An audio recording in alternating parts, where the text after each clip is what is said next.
Brian, do we have, I know we're just a little bit ahead, but I wanted to make sure if Joel or Flavia were trying to join, if they were on or not. I'm sorry? Okay, thank you.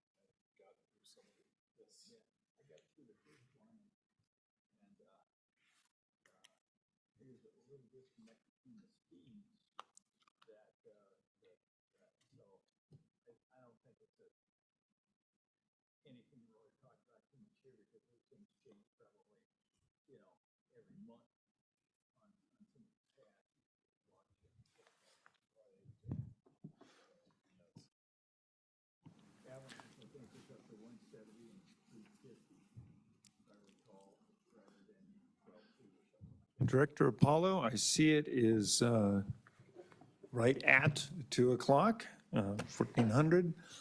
So let me turn this over to you. I don't see all of our directors here, so a roll call may be in order today. Absolutely. Thank you, Mr. Chairman, and thank you all for your time and for being here today ahead of the holidays. With that, I am happy to provide a roll call. Commissioner Meyer? Here. Commissioner Racines? Here. Commissioner Pope? Here. Commissioner Wallace? Here. Commissioner Naves? Excused? Commissioner Reville? Here. Excellent. Chairman Gordon? Here. Thank you. Thank you very much. Okay, so quickly before we get started getting into the agenda here, two quick notes. One is there are sign-in sheets in the back of the room. If you are here in attendance, I would appreciate if you could sign in. There are also printed agendas there as well. If you don't want to take a paper copy, on stabletoken.wyo.gov, you'll see our agenda for the day posted there, as well as all the supporting documentation. As another quick aside, I'd like to quickly remind the audience that any decisions pertaining to the Stable Token Initiative will be made by the commissioners of the Stable Token Commission or the state legislature in public meetings such as this. These decisions will be made known through our website or Twitter account or analogous platforms of other state entities and should be considered the only source of truth. Having heard claims of teams issuing test Wyoming stable tokens and seeing posts on Twitter indicating that a prospective WST would end up on certain blockchains, I wanted to make it clear that there is no credence to these claims. So with that out of the way, I would like to walk everybody through today's agenda. So in terms of our review and approvals for the day, we'll go through the minutes from our prior monthly meeting held November 16th. We'll go through the monthly budget. There's both a summary and a detailed table. We'll go through the 2024 meetings memo. This should be a quick review. This is really just meant to put some dates and times and places on the calendar for next year. And we'll quickly cover off on the proposed amendments to the Wyoming Stable Token Act that were discussed with the Select Committee on November 20th. We'll quickly run through our stable token industry update. As always, there's plenty going on. And then it'll be my pleasure to introduce our first guest since my tenure began here, which will be Ari Redboard with TRM Labs. I'll provide a bit more context there in a second. Of course, give him some time to introduce himself when the time is right. I'll also be joined today by the University of Wyoming's Center for Blockchain and Digital Innovation, who has helped us put together a blockchain analysis report.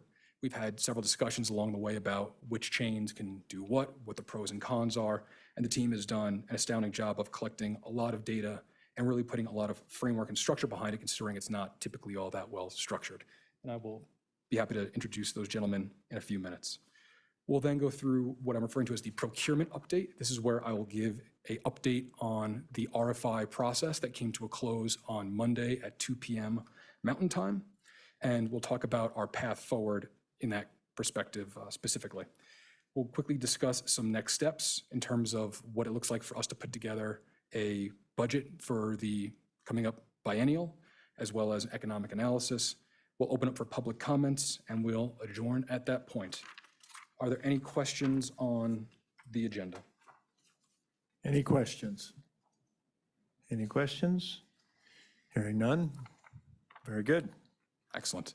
We will keep moving forward, and I will also quickly note that we have Commissioner Naves is present as well.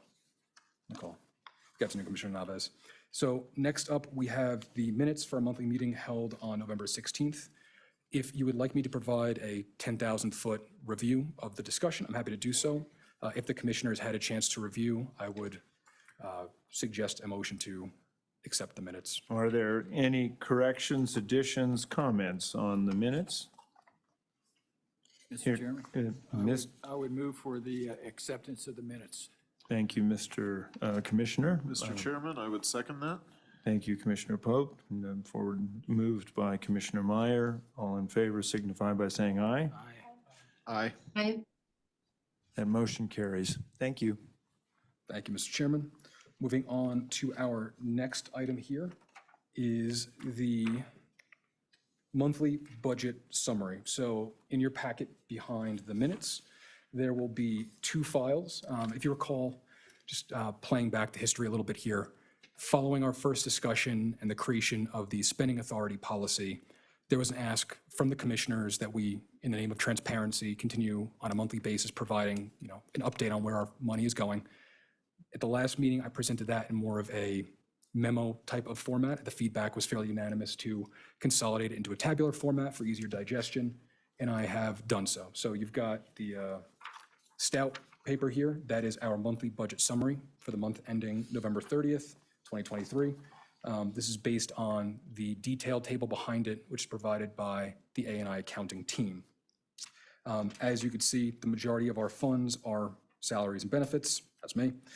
We did have some travel in the month of October, and there was some November travel, anticipated November travel, that was also addressed in October.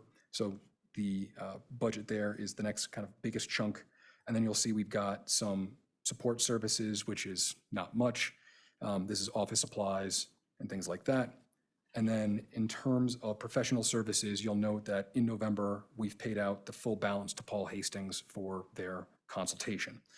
So all said and done, over the last 3 months, we've spent $120,000 and change, which is about 27.5% of our allocation. Actually, that math is not correct, pardon. The 120 plus the reimbursements we expect to have for December, plus salary in December, will be the 27.5%. So by the end of this year, and this is a bit projected out, at the end of this year, we'll have spent $137,500. We'll have $362,500 remaining in the coffers. And again, I am happy to provide the detail about those reimbursements when I have it. I'm currently working with, again, A&I to make sure we get all of those filed by the end of this year. Any questions on the finance, the monthly budget summary or detail? Thank you, Director Apollo. Any questions? Hearing none.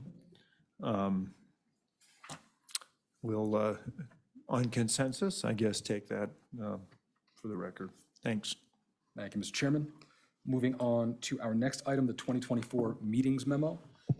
This one's pretty straightforward. Would like to get meetings on the calendar for the third Thursday of every month, targeting the mornings, which I believe at the last meeting we said there was a preference for, and again, keeping the venue as the Wyoming Capitol Auditorium, which seems to work for most of the commissioners and quite candidly myself.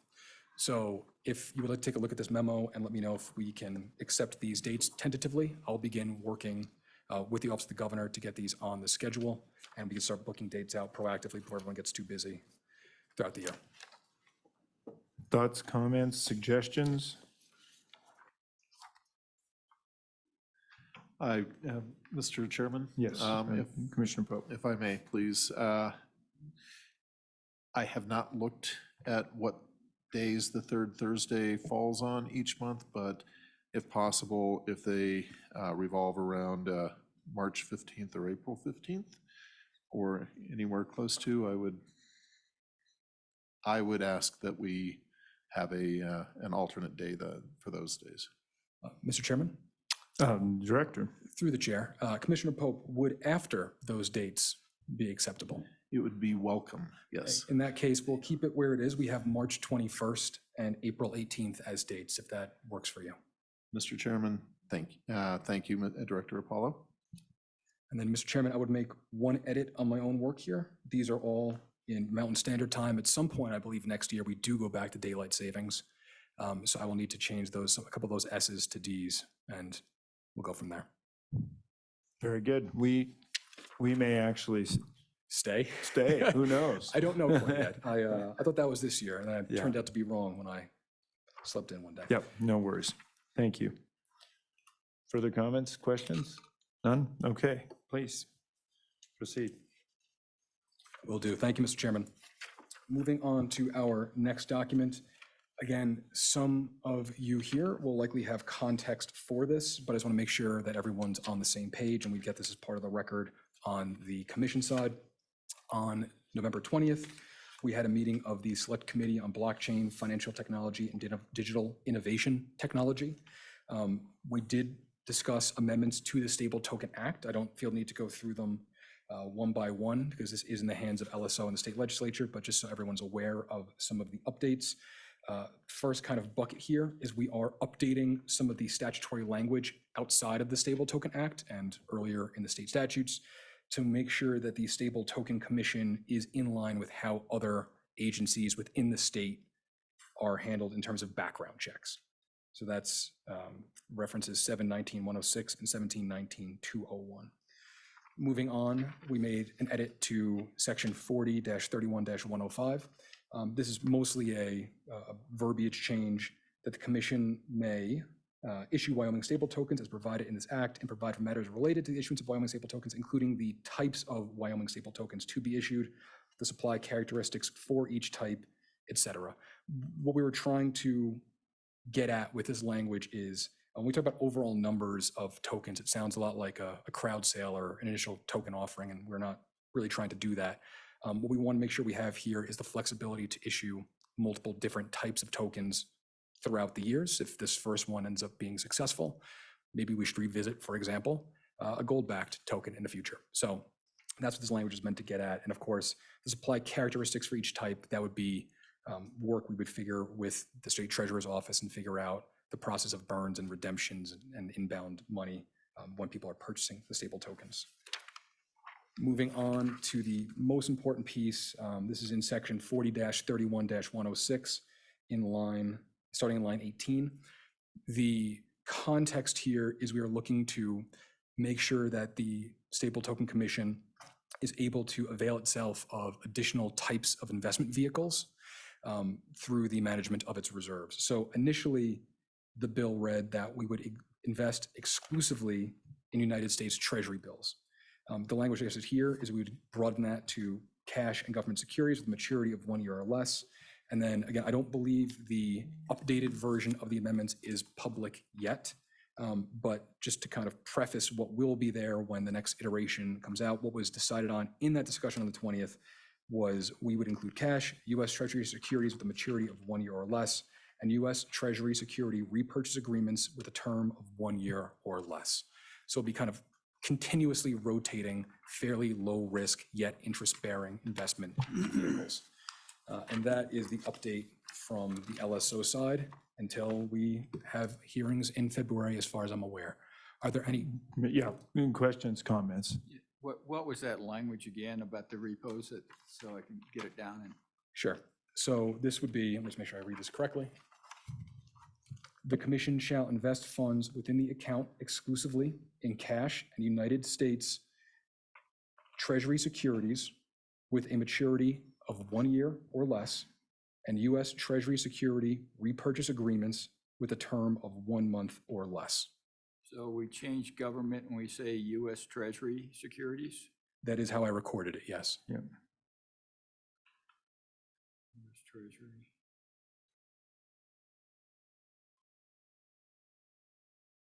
And US, those are repurchase agreements? Yes, through the chair. Treasury. US Treasury security repurchase agreements with a term of 1 month or less.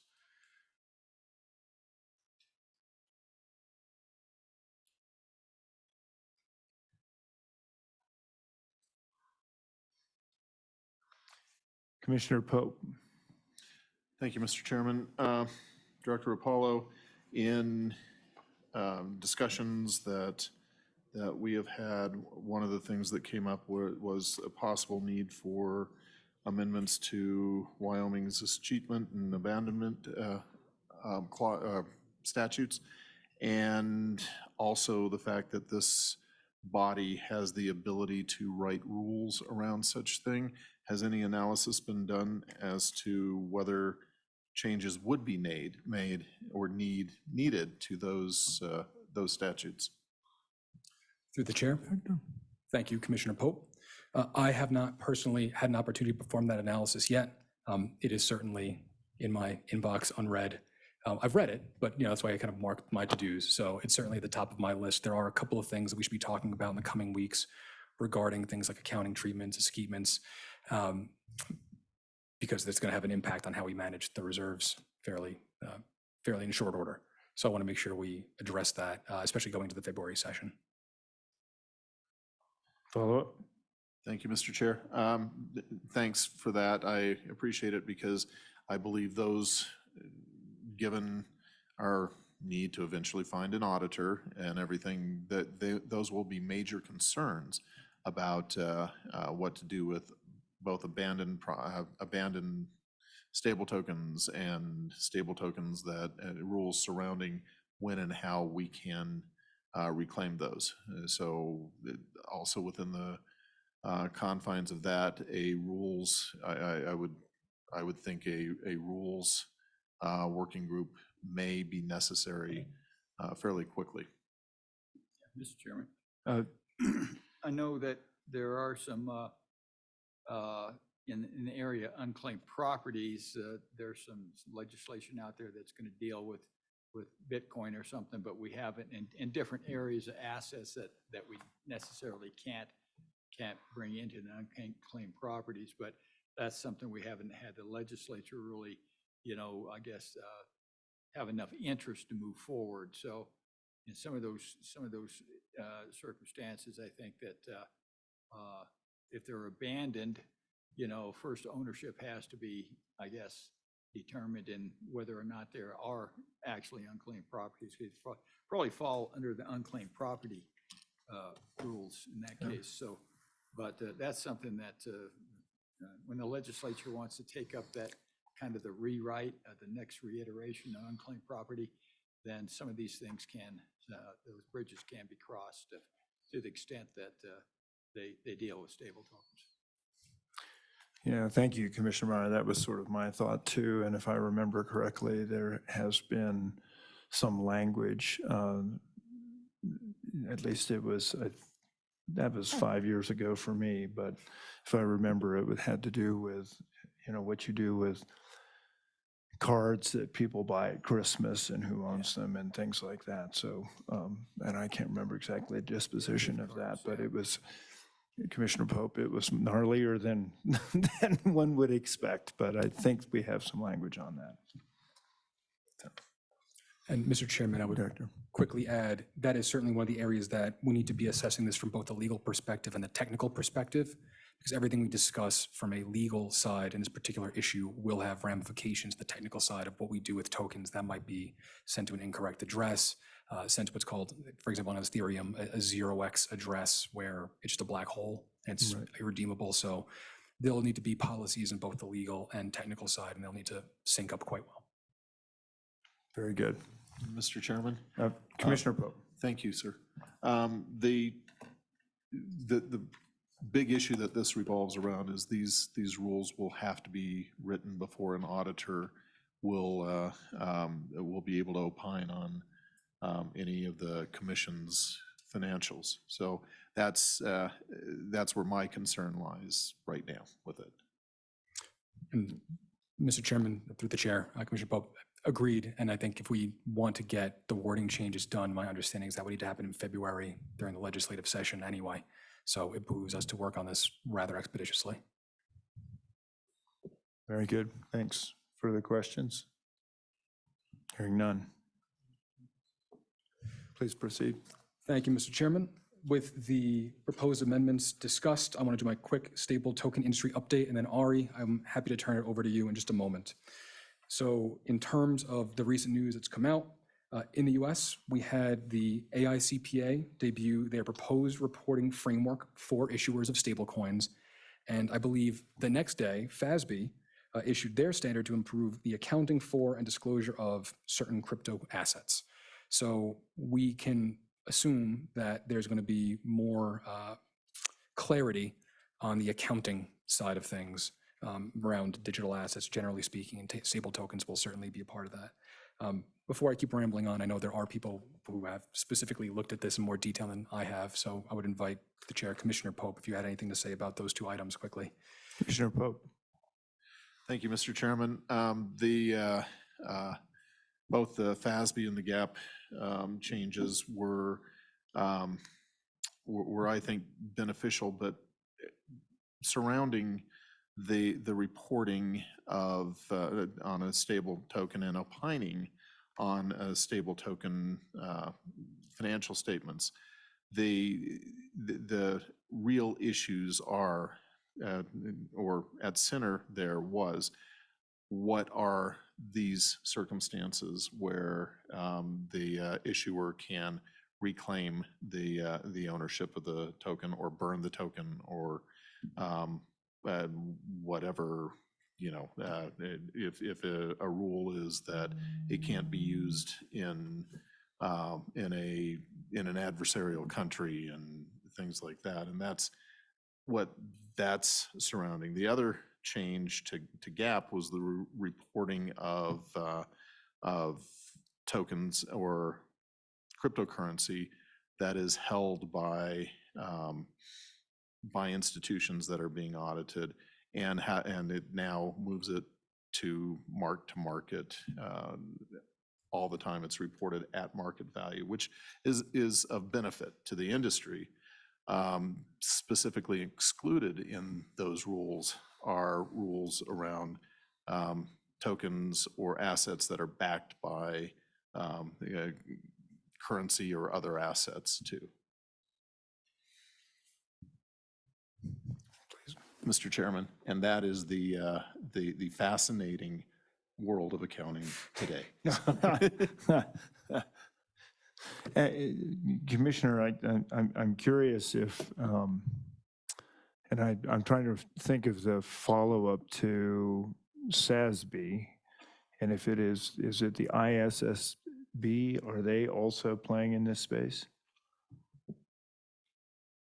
Mr. Chairman, these are exclusively FASB and GAP. That's the other thing that we don't have right now is additional guidance from GASB for governmental institutions, Okay. which is something that I brought up at the last Wall Street Blockchain Alliance meeting where this the new information was presented. Okay. Very good. Thank you. Questions? Please proceed. Thank you, Mr. Chairman. Thank you, Commissioner Pope. Moving ahead, another kind of big release from the past week was Standard & Poor's put out their stablecoin stability assessment framework. So essentially they took a look at, I believe, 8 different stable tokens currently on the market, ones that are domestic, ones that are international, created their own framework to kind of categorize them and put them on a ranking scale from 1 to 5, 1 being the highest and 5 being the lowest. The domestic incumbents scored quite well. Circle and Paxos USDC from Circle and the Pax USD token from Paxos, I believe, both scored a 2 out of 5, and that's kind of the barometer there. So all of this information providing now lives on our website. I've uploaded it there under December news, so if you have any interest in looking at these reports, happy to point everybody there, and I'll kind of just keep it breezy here. All of this to say, we should certainly be shooting for an analogous rank, if not higher than that. Of course, there'll be much debate about how we can get higher. We're a bit of a special case in this industry, so to be determined. I'd also point out that Blue Chip is a nonprofit stablecoin rating agency that is generating and gathering all its data autonomously through on-chain activity. And there's also Moody's is looking into this as well. We had public comment from Mr. Meyer last week regarding a report they put out about deep peg events. They're also, it seems to be looking closely at this space. Moving Very good. on to some news from around the world, Society General. They now have a Euro-backed stablecoin called EU CRV, which I believe is EU Coin Venture, interesting name. But they've got that listed on several exchanges as of the end of October. And as of now, they've got over 11 million euro in volume since then. And then we also have Robinhood Crypto launched in Europe as well. Unclear if how their roadmap looks in the US for the time being. In terms of other organizations that are predominantly stablecoin based, so Circle has announced new partnerships, including with Nubank in Brazil and Fuse in the UAE, which is a regulated digital assets infrastructure provider. And then I've also linked on the website a great talk with PayPal and Paxos on stablecoins and the future of money. And there is also a lot going on with Tether. They are locking up fairly large pieces of funding on their platform that they've tracked to illicit activity. And they've also now began working with US-based law enforcement agencies regarding activity that's happening on their platform. So I'm happy to answer any questions about the news or turn it over to someone who knows a lot more about the utilization of cryptocurrency and illicit financing, which is Ari Redboard with TRM Labs. All right, but before Mr. Redmorn, are there questions of the director from the commission? I hear none. Thank you, Mr. Chairman. It'll be my pleasure then to introduce Ari Redboard, who is the Global Head of Policy and Government Affairs at TRM Labs. TRM Labs enables risk management and compliance for a global community of financial institutions, cryptocurrency businesses, and government agencies. But I believe he could provide a much better introduction for himself and his organization than what I copied and pasted off of their website. So Ari, the floor is yours. I'll let you take it from here. Thank you. Hey, thank you so much. And thank you, everyone, for allowing me to address you today. I thought I would sort of make a few remarks and then would love this to be a conversation. Happy to take any questions. So as was mentioned, my name is Ari Redboard. I'm the Global Head of Policy at TRM Labs. We're a blockchain intelligence company. And before I get into things, I would just really like to thank the commission, the chair and director, Apollo, for the opportunity to speak to you today. At TRM Labs, we deliver a dynamic picture of blockchain-based activity in order to mitigate financial crime risk within the digital asset economy. Essentially, what we do is we take that raw blockchain data and we layer it with threat intelligence, looking at about 28 different blockchains and over about 1 million different assets. Cryptocurrency businesses, from large exchanges to NFT issuers to DeFi protocols, use our software as a compliance solution. And law enforcement and regulatory agencies worldwide use us to track and trace the flow of funds to build money laundering and other types of illicit finance related cases. By way of really brief background, I've spent my career working to protect the financial system from illicit actors, first for over a decade as a federal prosecutor at the U.S. Attorney's Office for the District of Columbia, and then at the U.S. Department of the Treasury as the senior advisor to the Undersecretary for Terrorism and Financial Intelligence. There I worked with teams from OFAC, FinCEN, and across the interagency to safeguard the financial system from illicit use by terrorist financiers, weapons of mass destruction proliferators, drug kingpins, and other rogue actors. It's a particular honor to address this commission today. As Director Apollo knows, I have been a fan for some time of the work being done in the state of Wyoming and have visited to meet with policymakers and business leaders to discuss how we can work together to build a safer financial system for the state of Wyoming and the world. And that's really what I've been asked to speak about today. The promise of cryptocurrency is cross-border value transfer at the speed of the internet, right? The ability to move funds faster and in larger amounts than ever before. However, illicit actors, also early adopters of new technology, want to move funds faster and in larger amounts than ever before. We've seen North Korea's cyber criminals attack the crypto ecosystem at alarming speed and scale. We've seen terrorist financiers look to crypto as a means of raising and moving funds outside the traditional financial system.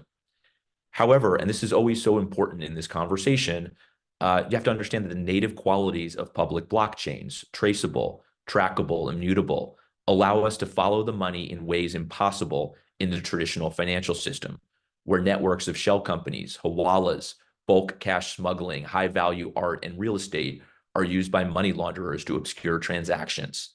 There's simply no TRM to follow funds through these sorts of obfuscation techniques in the traditional world. But because of the open nature of blockchains, TRM is able to provide unique data on the flow of funds in order to track terrorist financiers and other illicit actors. Every three-letter law enforcement agency in the US today, global law enforcement entities, and many, many state and local law enforcement organizations use TRM to investigate the flow of funds in crypto today. On the issue of terrorist financing, which I know is of particular interest to the Commission and really sort of the hot topic right now across the world, according to TRM, despite recent reporting, we have seen limited evidence of Hamas and the Palestinian Islamic Jihad, PIJ, raising funds in cryptocurrency. In fact, we have not seen any official Hamas channels raising funds in crypto since the October 7th attacks on Israel. So why are we hearing about millions of dollars raised in cryptocurrencies by Hamas?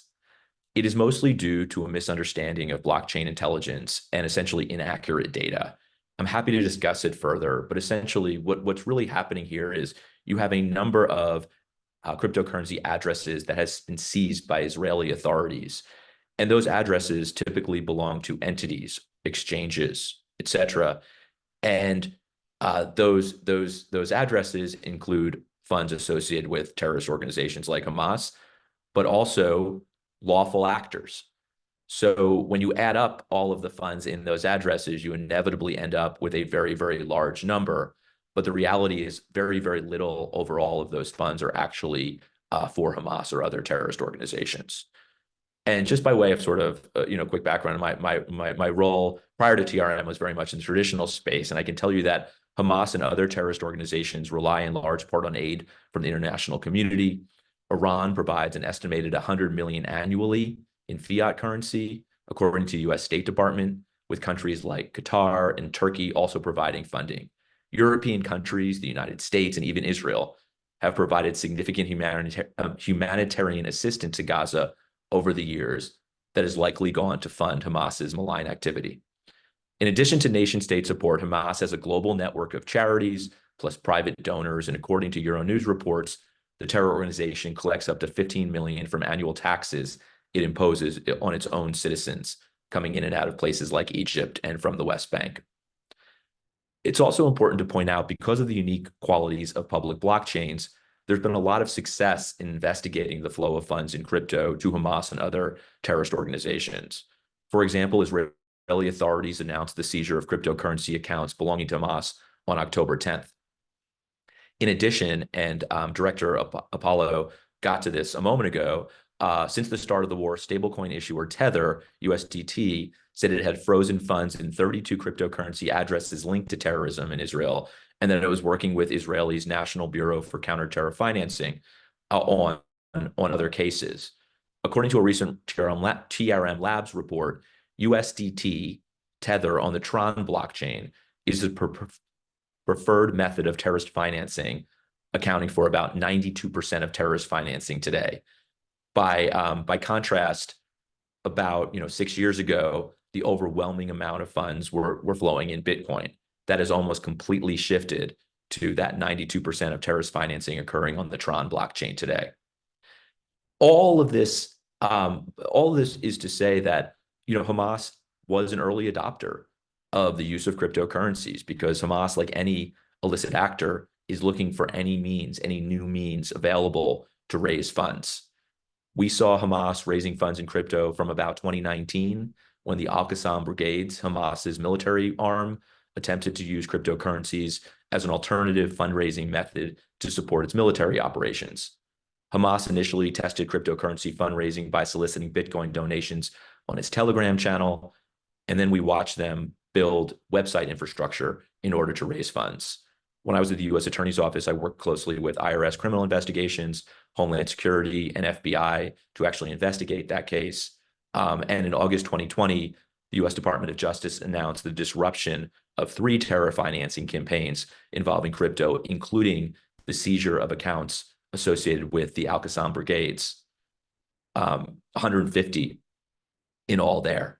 And one sort of less reported part of that case is not only was the U.S. government working with Israeli authorities able to seize the cryptocurrency in those addresses, but it was also able to take control of the fundraising architecture that Hamas was using, the website infrastructure, and actually continue to solicit donations for some time before actually shutting it down, which went directly to U.S. law enforcement. Over the last few years, Israelis and BCTF has repeatedly targeted Hamas's use of cryptocurrency, seizing dozens of crypto addresses with millions of dollars in volume, controlled by entities affiliated with Hamas. In 2021, they released a copy of administrative seizure for Bitcoin, Dogecoin, Tron, and other addresses controlled by agents of Hamas.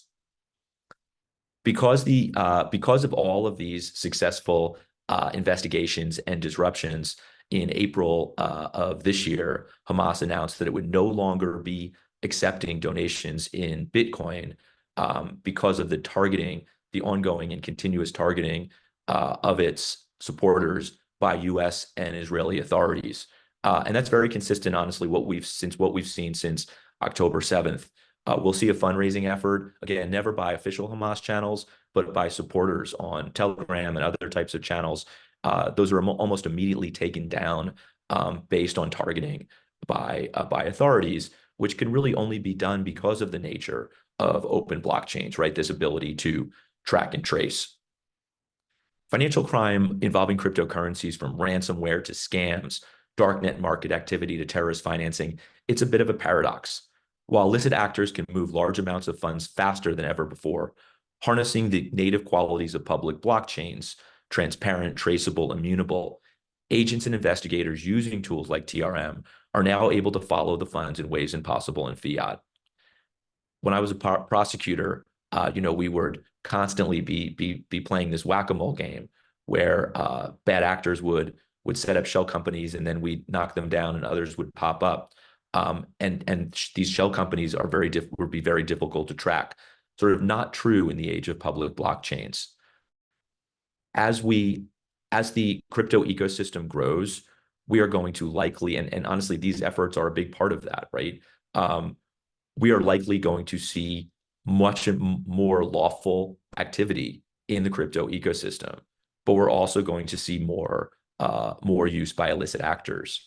But one thing we're seeing right now, we did a study that actually we just released about a day or two ago, and basically it said that more and more federal U.S. law enforcement agencies are building capacity around crypto investigations, around expertise, around tools and training to sort of meet that moment, right? I think about the attack on Colonial Pipeline as sort of a watershed in the way we all started thinking about this type of illicit finance as a national security threat, as opposed to just sort of, daily sort of law enforcement scams and fraud.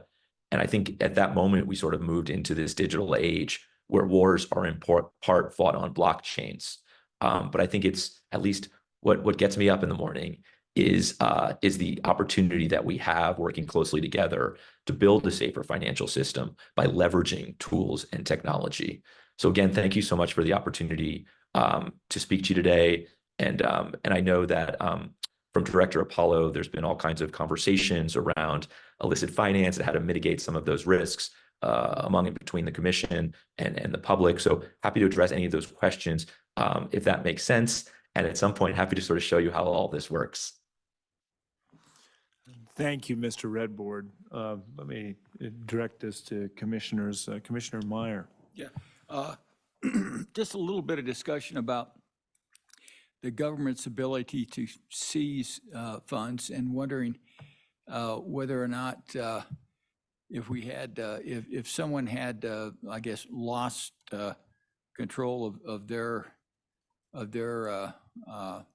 ability to get control of their funds, they lost their laptop or whatever, and they couldn't access that. would there be a, I guess, a statutory provision that we could have to where the government would be able to seize those funds and get them back and basically be able to reconstitute other blockchain tokens that would make that person whole? Can you track that to that extent?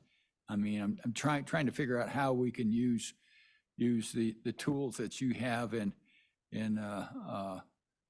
counterterrorism to actually use it in a commercially viable way to provide a service that may not be available in other blockchains at this time. Sure. No, it's a great question. I always hate to answer a question, maybe. So I think that I think what we do at TRM is we track and trace the flow of funds. We're able to use our software tool to follow the money essentially in crypto. Ultimately, law enforcement uses other tools, right? Law enforcement only tools to seize back those funds, which in many cases requiring obtaining private keys, as you indicated, right? Oftentimes those private keys are seized in the execution of a search warrant. You know, for example, one of the most interesting cases in recent memory was in 2016. There was a hack of the cryptocurrency exchange Bitfinex, where the hackers stole about $70 million in Bitcoin. Over the course of the next 6 years, they laundered the funds through every kind of obfuscation technique, right? Mixers and privacy coins and darknet markets. Ultimately, a very colorful couple, which is why it's such an interesting story, and there's documentaries already and written on this, were arrested in New York City. But right prior to their arrest, law enforcement executed a search warrant, which allowed them to get the private keys, found private keys in that search warrant that was allowed them to actually seize the funds back. Extraordinarily, the Bitcoin was worth around $4 billion over the course of those 6 years. It was the largest seizure in U.S. history by the time it was traced. So I use that as an example of a couple things. One, this ability to go back on the blockchain and follow the flow of funds over time through obfuscation techniques, but also the ability to sort of seize back funds. I think the challenge from a commercial standpoint is typically these are law enforcement is using law enforcement authorities, right? Subpoenas, search warrants to get this type of information. One caveat to that is the cooperation of centralized cryptocurrency exchanges, right? You can send a subpoena today to Coinbase or Binance or another large exchange where you can get the user information to potentially help you seize a wallet address or take those funds. I think one thing that the technology has not enabled today, and maybe by design, is the ability to reopen someone's account once it's been locked without a law enforcement or court order. And I agree it's a challenge. We talk to people every day who have lost their funds accidentally. And I think one thing that I talk about all the time is in order for this to really work, in order for this ecosystem to grow, we need to take the friction out of the control of the funds, right? People need to believe when they put their funds on exchange, they are going to be there. When they put their funds on a DeFi protocol, it is not going to be hacked. When they lose their private key, maybe they have a backup. And I think that still remains one of the challenges. I would submit, Mr. Chairman, that the technology only continues to get better, and we are still in very early days. And I think the use case you're describing is a very powerful one. Yeah, Mr. Chairman, I guess what I'm looking at is maybe a statutory, Wyoming statutory law or a provision that would allow a person to go to a Wyoming court and actually get access, along the same, thresholds as what law enforcement has. They get approval by a court they know what the address is, but they don't have the key, so they have basically a court that says that authorizes that it's unlocked. And so that's where I'm kind of going with that. You are, and one thing to just sort of add, and there's a question in the chat on this as well, and the question is absolutely correct. There is certain technology that does enable this. We hear more and more from stablecoin issuers, for example, and I know that's very relevant to this commission, that they maintain control over each individual token and have the authority to do certain things, to include burn, maybe reissue even. And the question is specifically going to the Solana blockchain, which does maintain some control over certain types of transactions on chain. So it is generally very difficult, but we are seeing more and more technology baked in to these tokens that could potentially allow some more of this. Okay. And I wanted to make sure that I understood you earlier, is that because of the traceability and the blockchain environment, that's actually easier to trace the transactions than it is in the current banking environment? I would definitely submit that it is. It's interesting. I mean, we're reading so much about all of these crypto-related investigations, and I think part of that is you can actually follow the money, right? You can follow every transaction in real time without intermediaries, without having to go to a bank, without having to. So I would submit it is. The paradox is that it is still easier to send larger amounts of funds faster in crypto, but that visibility is a absolutely key differentiator here. Okay, thank you. Thank you. Thank you, Commissioner. Other questions? Mr. Chairman, Yes. we do have Commissioner Naves has her hand up online. Oh, thank you. Commissioner Naves. Thank you, Governor. So I was going to add to what Ari already answered. Kurt, to you, we will, as part of the commission, have to come up with policies for access to tokens that are either misrouted or lost, stolen, answer to subpoenas of law enforcement and things like that. Stablecoin issuers that are regulated in the United States do have those policies and act on them frequently. And so the commission will need to design those policies for internal management of the token. And then to the other point, I concur with Ari 100% that it is much faster to trace assets through blockchain than it is through the traditional financial system. Having experienced this firsthand in my prior life, in traditional financial services, not in digital assets, but in traditional financial services, when one of our clients would, have a payment that was fraudulent or something was stolen, you had to access the bank, which is the payments processor, who has to access 5 other vendors that are in the chain, in the flow. And by the time they get an answer, it's 2-3 weeks later, and obviously the funds are gone.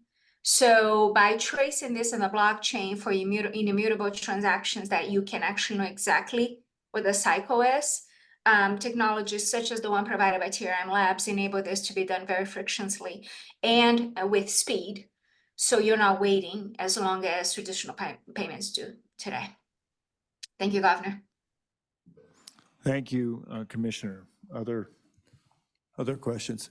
Oh, go ahead, sir. Commissioner Pope. Oh, okay. Building on that, and first off, the disclosure draft is a draft, and I'm kind of backing up, but this applies here too. And the AICPA is asking for comment, so we may want to, at some point, comment before it becomes final. But they divide everything into temporarily non-redeemable tokens and permanently non-redeemable tokens. And those are demonstrated by time-locked, pre-minted, temporarily frozen, temporarily blacklisted, permanently frozen, permanently blacklisted, and test tokens. So the rules that will be considered under some of what Commissioner Naves was saying will need to be centered around determining those factors. Thank you, Commissioner. I was only going to respond a little bit. Speed of transaction is wonderful. And in traditional finance, when you have wire transfers, I can speak to an incident that happened many years ago while I was on the Kansas City Fed. in which the various security protocols were broken, unfortunately. There was a dongle that was supposed to be not inserted in, and transactions occurred which allowed for very large sums of money to be moved out of Minnesota to the Ukraine and to Georgia. They were able to recover the Georgia transaction, but not the Ukraine, excuse me, the other way. They were able to recover the Ukrainian, but not the Georgian transaction. And so I guess, you know, by way, it's wonderful to see what happened, but if that moves quickly without the kinds of safety protocols, I guess, Mr.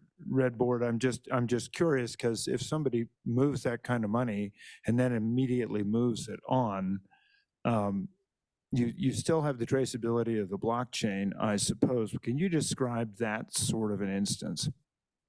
Sure. And thank you for the question. We still live in a world where it's very difficult. Well, no one uses crypto to buy anything. It's not really used today for commerce. I think there's a world where we're moving into where we'll see more payments. This project is obviously a big part of that type of transformation. But today you still need on and off ramps, right? We still need those centralized exchanges. And those centralized exchanges, particularly the large compliant VASPs, the virtual asset service providers, where much of the liquidity is today, has pretty robust compliance controls. So even if funds are moving very, very quickly, it becomes a race between law enforcement or investigators and the bad actor to off-ramp those funds. And we have seen as compliance controls get better and better at the exchanges, right, that it's harder and harder for illicit actors to off-ramp funds. So you might be able to move them very quickly in the sort of decentralized ecosystem or, you know, on blockchains, but it's very, very difficult to off-ramp those funds. It's for example, you know, we see large hacks by North Korea where years later they're still moving funds around or laundering those funds. The Bitfinex case is another great example where those actors stole the funds in 2016 and laundered them, but were really not able to get most of them off the blockchain, you know, 5 or 6 years later, because they were worried that those addresses, to your point, are kind of blacklisted or are or exchanges are alerted by tools like TRM to not process those transactions. So it's not perfect. I think one of the biggest vulnerabilities we have in this space today is sort of jurisdictional arbitrage, right? Bad actors looking to non-compliant cryptocurrency exchanges. But I will also say that law enforcement has done a pretty good job of targeting those as well. The U.S. Treasury Department has sanctioned, you know, 5 or 6 of these non-compliant cryptocurrency exchanges, most of them Russia-based, one Gaza-based, in order to shut down those non-compliant off-ramps. So hope that got to some of the question, but I think that even if you could move funds really fast, the key is to stop bad actors from being able to convert them today to fiat in order to use it. So that would be my follow-up, Mr. Redboard. If there's an actor, say Iran or Venezuela, that provides that kind of off-ramp, what are the safeguards there? So in part, that is where you're seeing sort of the national security apparatus use things like economic sanctions. So the U.S. Treasury Department has sanctioned SUEX, Garantex, Bitslotto, Chatex, and Buycash, all non-compliant exchanges, and more or less shut them down in many respects. There's Garantex is still operating, but in much, much smaller amounts. They've also gone after mixers, right, that are used to obfuscate the flow of funds, like Tornado Cash, like Blender, like just recently, 2 weeks ago, one called Sinbad that North Korea was using. So I think we see sort of this 1-2 punch happening right now in the space, and that is putting out enforcement actions and guidance for compliance, right? Ensuring that those compliance controls are in place. I think that's what Binance, for example, was about a few weeks ago from the US government. But then at the same time, really targeting the bad actors, sort of the illicit underbelly, to shut down those non-compliant off-ramps. But there's no question that that's still a work in progress. I will say it's sort of, these are crypto hawalas, for lack of a better description, right? Just smaller money exchangers that are hard to shut down, hard to identify, but at the same time, there's not a ton of liquidity. So it's not like moving funds through a large exchange. Thank you. Thank you. Further questions? Chairman? Yes, Commissioner Revelle has his hand up online. Commissioner Revelle.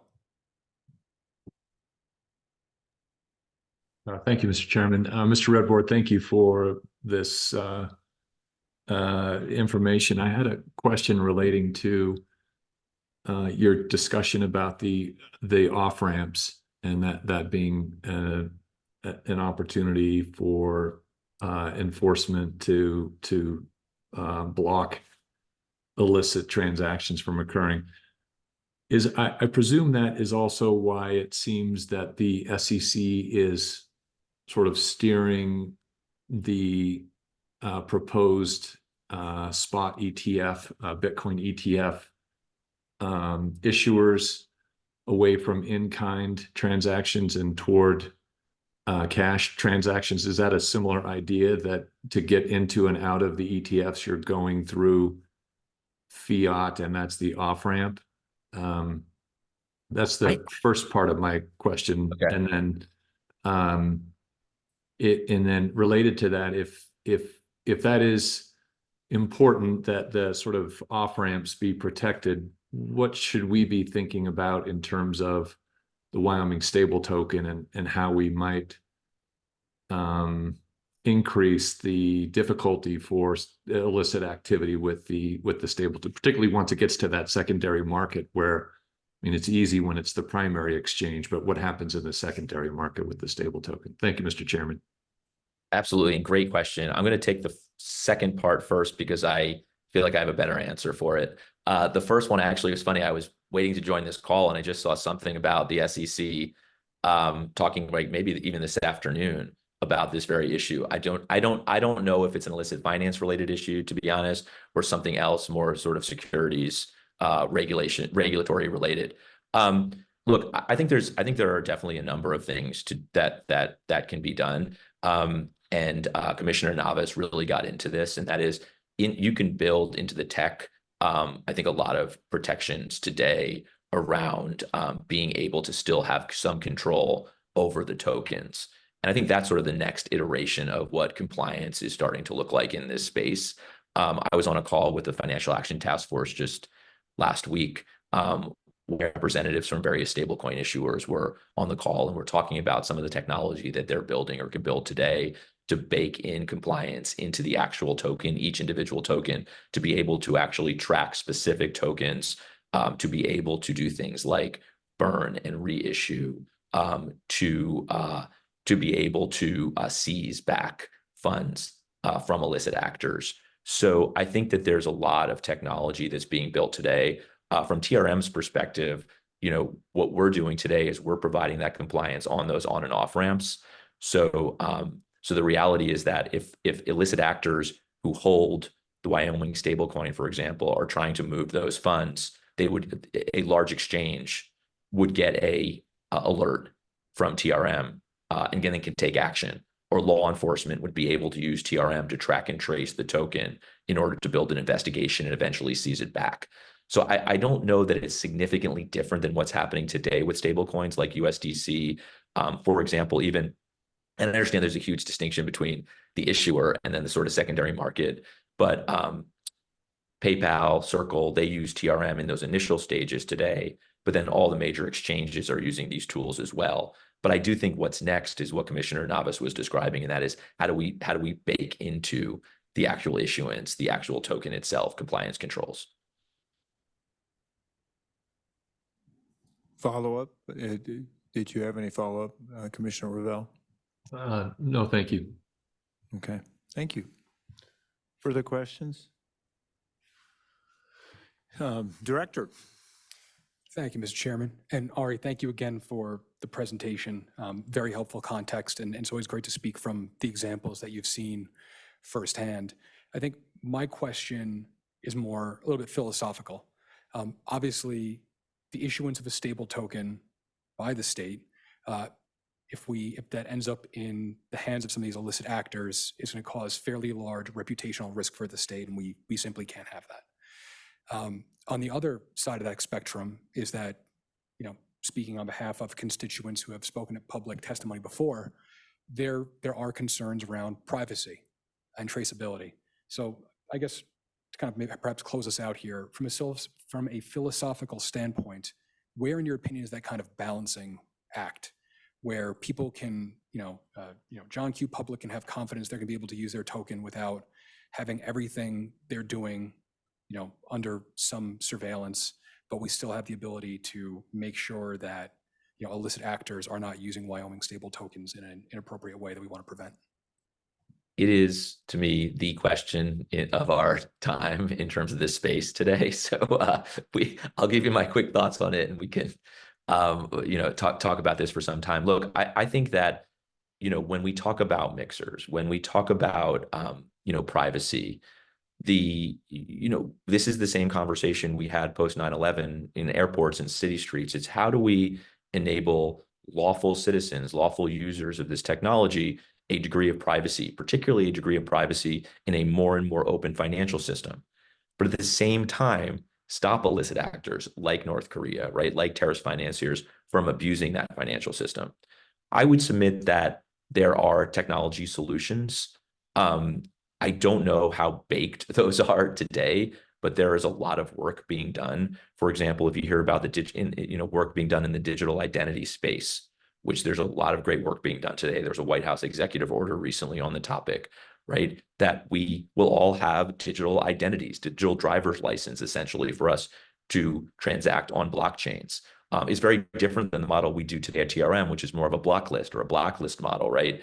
There will be a whitelist model where you will issue your token only to whitelisted, individuals or wallet addresses, and the same will be, that the token will not engage with those who do not have that identity.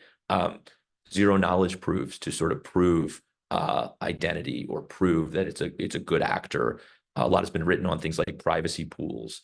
So I think that, again, like, this is not the technology that we enable today. We're doing compliance more like it's being done right today, but on blockchains. But I think there's a future state where there's new technology that enables the degree of privacy that you're talking about, but also stops illicit actors.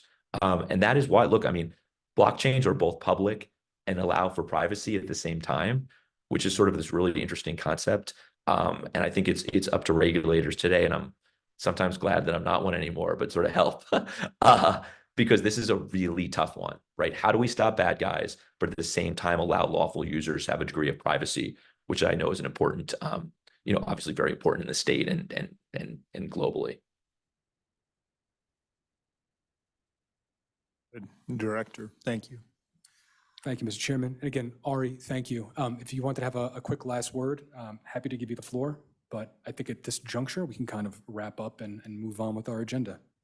No, just really honored to be here today. And I particularly honored because of the work that's being done. This is, as you all know, incredibly novel. And just to get to kind of hear about it and participate in a small way is an incredible honor. So thank you all very much. And, thank you, Director Apollo, for the invitation. Thanks very much. Board. Thank you, Mr. Chairman. And thank you again, Ari. Really appreciate your time today. Shifting gears a little bit here, we have, again, just to kind of reframe this, one of the discussions we've had since the initiation of this commission is where are we going to issue a Wyoming stable token, and which blockchain in particular, and perhaps we pick one and perhaps we pick a bunch, and what does that situation look like? And I think when we get into discussion around procurement, we'll talk a little bit more about timeline and rollout.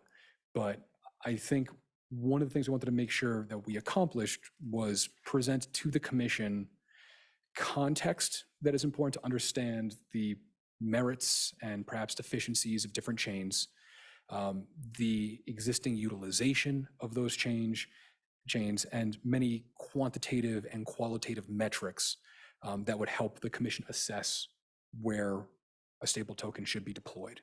And the reason why this is a fairly robust document is because there is no one great metric. There's a combination of metrics that I think will dictate where we want to issue a WST, and I have tagged in the University of Wyoming's Center for Blockchain and Digital Innovation to help me present this information to you today. So with me today are Matt Skurlak and Tegan Pennock. You have in front of you the blockchain analysis report. To kind of frame this appropriately, the gentlemen over with the university have essentially created this document. There's a great number of definitions in it. For example, our Mr. Redboard just mentioned something called ZK snarks, right? Little inscrutable, but is a privacy tool, which is defined here. And then the team has assessed, I think, 15 different blockchains, has done a great job of standardizing the data that they've collected to the extent possible, because as someone who's been in the space for 6 years, I could tell you it is certainly not uniformly created, and just put this all out to you for your digestion. There's no particular decision or action that needs to be taken on today. I would even go a step further and say this might end up being close to a living document as we assess new chains that roll out. There are several interesting ones that are going to be released in Q2 of next year, or sorry, February of next year. So we're certainly keeping an eye on that. But that is probably enough preamble from my side. So without further ado, I will turn over the microphone to Mr. Skurlak and Pennock. Through the chair, commissioners, we'd like to begin by thanking you all, as well as Director Apollo, for the opportunity to be here today to present our findings from our blockchain analysis report. My name is Tegan Pennock, and I'm a research analyst at the Center for Blockchain and Digital Innovation at the University of Wyoming. My colleagues who helped construct this report are Matthew Skurlak, sitting here beside me, Joey Marchand, and Isaac Riley. We've conducted this report under the supervision of Director Apollo and Director of the CBDI, Steve Lupien. I'd like to apologize on behalf of Director Lupien, as he was not able to make it here today due to a scheduling conflict that was unavoidable. With that, we'll get into a few considerations to make regarding this report in the context of reporting standards within the blockchain industry and trade-offs between speed, security, and decentralization. The blockchain industry currently lacks any standardized disclosure and reporting guidelines. This has led to challenges in information gathering and consistency, as evidenced by the varied data sets presented in this document. The University of Wyoming Center for Blockchain and Digital Innovation advocates for the creation of standardized industry disclosures. These standards are crucial for transparency, as well as for providing clear and comparable information to investors, regulators, and users. Standardized disclosure guidelines also promote market integrity and growth by highlighting best practices, fostering innovation, and attracting investment. The center endorses the establishment of an industry standard-setting body for disclosures, akin to the Smart Contract Institute, first suggested by Charles Hoskinson in 2021. With that, we'll get into the blockchain trilemma. The blockchain trilemma refers to the challenge in balancing the three key properties of blockchain technology: security, decentralization, and scalability, where improving one aspect often leads to compromises in the other. In addressing the blockchain trilemma, the pivotal trade-offs among scalability, security, and decentralization become particularly evident when considering the divergent mechanisms of proof of work and proof of stake. Proof of work, exemplified by its use in Bitcoin, offers robust security through computational work, deterring malicious actors with high energy and hardware costs. However, this security comes at the expense of speed and scalability, as the intensive process inherently limits transaction throughput. In contrast, proof of stake is implemented in networks like Ethereum 2.0, proposes a more energy-efficient model where validators stake their own cryptocurrency to validate transactions. This shift can enhance speed and scalability, but raises concerns about centralization, as those with more significant stake have greater control. It's crucial to recognize that not all blockchains are created equal, and these trade-offs manifest differently across various implementations and designs, each tailored to specific use cases and priorities. It is imperative that the Commission keep these trade-offs in mind when determining a blockchain to utilize in the initial launch of WST and any subsequent launches to any other blockchains. The Center would like to extend our sincere gratitude to the Commissioners of the Wyoming Stable Token Commission and the Executive Director, Anthony Apollo, for their dedicated leadership and insightful contributions to this endeavor. With that, we'll pass it back over to Anthony. Thank you, Tegan. And through the chair, I'll keep the comments quick from my side. One of the things I would like to just remind the commission and the listeners here is that in its November 8th letter to the Stable Token Commission, the Select Committee did encourage us to take a multi-chain and technology neutral approach as we move forward in this endeavor. That being said, there are obvious resource constraints here, and we can't be on 100 chains all at one time. So there'll still be an assessment required. Again, I'll reiterate what I said a moment ago. There are many qualitative and quantitative metrics to assess. There are many blockchains to assess. There are plenty that we just simply did not have the chance to include in this report that perhaps we'll update this and circulate those later. There are also blockchains that we did not assess because we are not comfortable with the activity that happens on those blockchains. And then appreciative that Ari spoke at length about what happens on Tron. Specifically, they've got over about $50 billion of stable tokens on their platform. We're not looking at them for this initiative because we know how some of that on-chain behavior is going. Just to close it out here, I would say that, we'll talk again a bit more about the procurement in a moment, but it behooves the commission to take time, dig into this information, and really assess how we can put together a compliant and efficient stable token for the potential users in Wyoming and beyond. So with that said, I'd like to turn it back over to the CBDI team. I think the way we'll do this is we'll go through some definitions first, and then we'll perhaps walk through one example in a bit of detail to make sure everyone is comfortable with the vernacular and what it represents. And then the team will provide just 30 to 60 seconds of context about the other chains we looked at, so we can move through this fairly expeditiously and everyone will have a chance to kind of read it of their own accord. So again, through the chair, I would pass the baton over to the CBDI team. Yes, through the chair. We want to cover a couple key definitions for us before we move into the actual analysis. One of the first ones we want to touch on was account-based systems versus UTXO. Two major different blockchain configurations there. With account-based systems, such as that with Ethereum, there are user accounts, and each user account is associated with a particular balance. And then as transactions occur, it's a transfer of value between those accounts, and it's simply the balance that is measured, and that is what's tracked on the blockchain. Versus the UTXO model, which is the unspent transaction output, that particularly focuses on the particular tracking of individual tokens as they go into wallets. So a slightly different model there. And then UTXO is very common in systems such as Bitcoin and Cardano. We also wanted to cover addresses versus wallets. The address itself actually just refers to the cryptographic identifier for a particular individual or entity who controls a wallet, versus the wallet is the actual user interface in which somebody manages funds. I also wanted to quickly cover consensus mechanisms. Obviously, the two major ones operating in the space currently today are proof of work and proof of stake systems. Proof of work, obviously, the biggest chain is Bitcoin there. And then with the Ethereum switch, with Ethereum 2.0, they're now a proof of stake system. But obviously in proof of work, you have computational power that's put into the system as entities compete for hash power to secure the right to write a block, while proof of stake, individuals or entities provide a stake of their funds, and then that gives them either particularly voting power or ability, or they can be assigned the ability to write a block.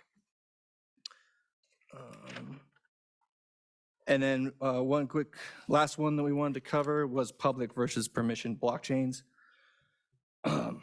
Now, a private blockchain is one, obviously, that limits access, functionality, and validation to specific participants or entities with explicit permissions from some sort of entity that's controlling the blockchain, versus a public blockchain in which there are no permissions and any entities can participate on the network.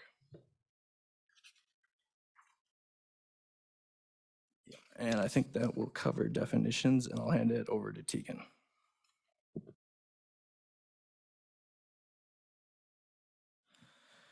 So now we'll just go through a quick little summation of each one of the chains that we did an analysis on. This is not an end-all be-all of what the chains are. There's obviously a lot of depth in the actual research, but these are just a few key points that we felt were important to point out. So we'll start off with the UTXO models, and then when we finish out these four, we'll open it up to any questions regarding those four chains. The first will be Cardano. Cardano is a proof-of-stake chain that takes an academic approach to create robust smart contracts and consensus mechanisms, which in turn ensures security for users. Cardano has a focus on scalability, sustainability, and interoperability. The Cardano blockchain operates with over 3,000 unique stake pools and utilizes the Ouroboros protocol, which facilitates and encourages decentralized consensus. At this time, Circle and Tether do not operate their stable tokens on Cardano. Moving on to Monero. Monero is a proof-of-work, privacy-centric network. Auditability is restricted due to the extensive privacy features, which may not align with the transparent disclosures desired by the Commission. Now moving on to Near. Near protocol is a layer 1 proof-of-stake platform that focuses on improving the user experience by providing an interface that is familiar to traditional web developers. This includes using web technologies and providing tools that make it easier for developers to transition from traditional web development to blockchain development. Near protocol also employs a consensus algorithm called Nightshade, which is designed to facilitate sharding. This separates transactions and validation processes, allowing for more efficient processing and validation of transactions across the network. Zcash, similar to Monero, Zcash is a privacy-focused network, which may create the same auditability issues for WST. In addition, we found a concerning level of centralization as one firm controls over 51% of the mining power on the network. And with that, I'll pass it back over to Matthew. Just before you proceed, and this is going to be from a Luddite, so I'm just curious, because you have, I think it's Near that has its programming language Rust, and many of the others have C, C++, Python, all kinds of things. How does that work? Through the chair, it's dependent on each chain on which programming languages they allow and which ones are utilized specifically for smart contracts. All of these chains are smart contract chains, which allow extensive programmability on the top of the chain. In the case of Near, I believe they chose Rust due to the accessibility. A lot of developers are familiar with Rust. They've wrote a lot of programs in Rust. And there may be other languages, but that's the primary language that they've selected. And also, I'll just add to that, that each one of these chains, they have specific, a lot of them have wallet applications and other things that are programmed in particular certain languages like C++ or others. So some of these chains have particular feature sets that are built in one programming language, but are compatible with other programming languages. And then, so some are extensively built out with single program language, while others are building other features and suites that are part of the ecosystem, but are utilizing different programming languages.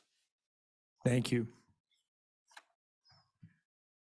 And actually, through the chair, I think we got a little ahead of ourselves there for a second. I did want to cover the summary table that we provided on page 11. It's 9 chains that we highlighted that we kind of thought rose to the top a little bit. And we based that on several criteria that we listed below the summary table.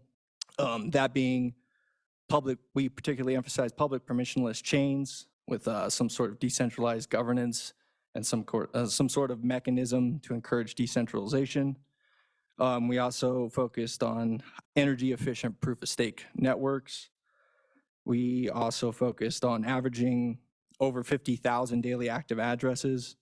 That just kind of seemed to be a particular barometer that we noticed that some of the more successful chains are getting over that 50,000 mark. And that's for trailing 5 quarters. And then we also did a stable token market cap exceeding $10 million USD, kind of signaling an established ecosystem and some level of adoption. And then we also wanted to select chains and highlight chains that had at least 18 months of mainnet operations demonstrating some sort of stable infrastructure. I would quickly add to that, Matt, some of the markers you have on the, next to the chains names here. Oh, yes, all right. So we have L2 and an EVM listed on some of them. L2, L1 refers to layer 1 or layer 2. Now, layer 2 is simply a scaling solution for particular blockchains. And on this list, all of the L2s are Ethereum layer 2s. So all scaling solutions for the Ethereum blockchain. And then EVM references whether it's an Ethereum virtual machine, which kind of gives it the access to the broader Ethereum ecosystem.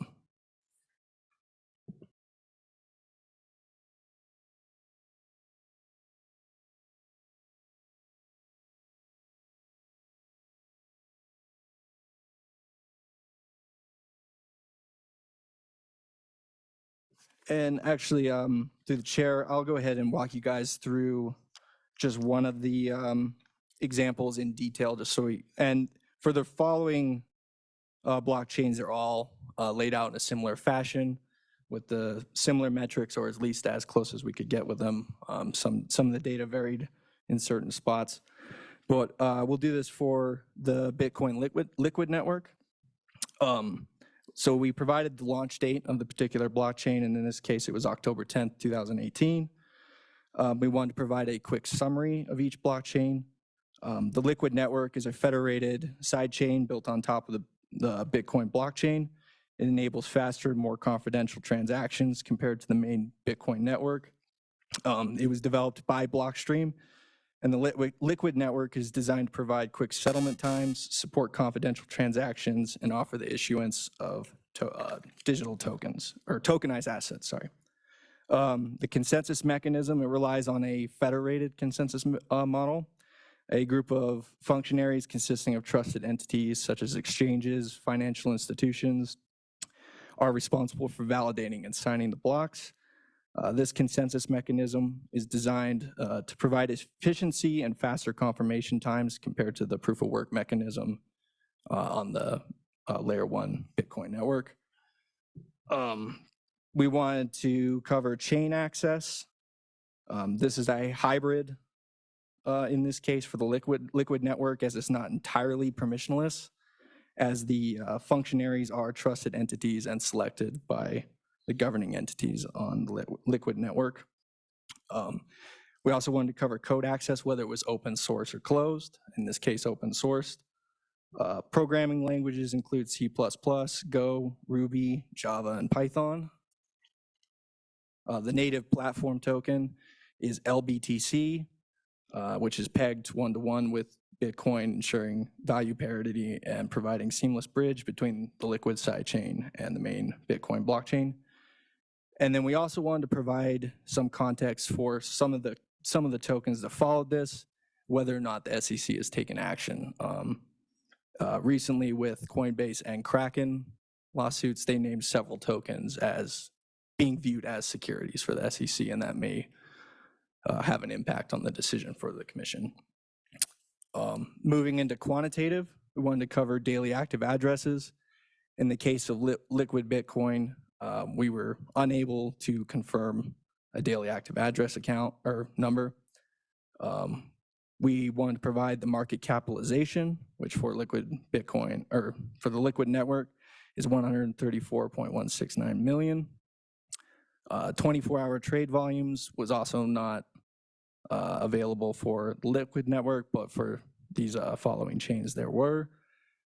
Transactions per second, 7 to 10 for the liquid network. Block size is 4 virtual megabytes. Transaction and gas fee is 0.1 Satoshi per virtual byte. Time to finality, which is simply how long it takes for a particular transaction to become irrevocable on a blockchain, which in the case for liquid is around 2 minutes. And then developer base, now these numbers go for this liquid network, we were not able to find. But for the remaining blockchains, we based it on core developers and commits from GitHub. Looking into qualitative, we wanted to provide a quick summary of the node structure for the particular blockchain. Liquid employs a curated system of functionaries through their federated model. leading wallet, Blockstream Green for the Liquid network, provided a URL link for block explorers, leading application, in this case SideSwap, a peer-to-peer trading and self-custody platform, stable token applications that are popular on the networks, in this case SideSwap. And then we also wanted to highlight particular privacy mechanisms that each blockchain is employed. And in this case, the federated pegging mechanism is maintained through the federated consensus model, which significantly enhances transaction confidentiality through confidential transactions. And then this feature makes transaction amounts and assets types, offering a high degree of privacy. And then with that, I'll hand it back over to Tegan to go through some of these blockchains. All right, through the chair, we'll get into the account-based section for these summaries. We'll start off with Avalanche. Avalanche is a chain utilizing a unique consensus mechanism, which is similar to proof of stake, with more of an ability to scale through the use of subnets. Notably, Avalanche is more decentralized than many of its near-peer counterparts. Moving on to Ethereum. Ethereum is a proof of stake chain with the largest user base, with around 436,000 average active daily addresses across the last 5 quarters. Ethereum is also supplemented by the largest layer 2 networks. It should be noted that concerns around increasing centralization have emerged, with Lido now controlling 32% of staking on Ethereum, with 33% being cited as enough network control to alter finality on the network. This is contested, however, by Lido based on the structure of their node operators or operations. Moving on to Stellar. Stellar utilizes a unique consensus mechanism based on the Federated Byzantine Agreement called Stellar Consensus Protocol.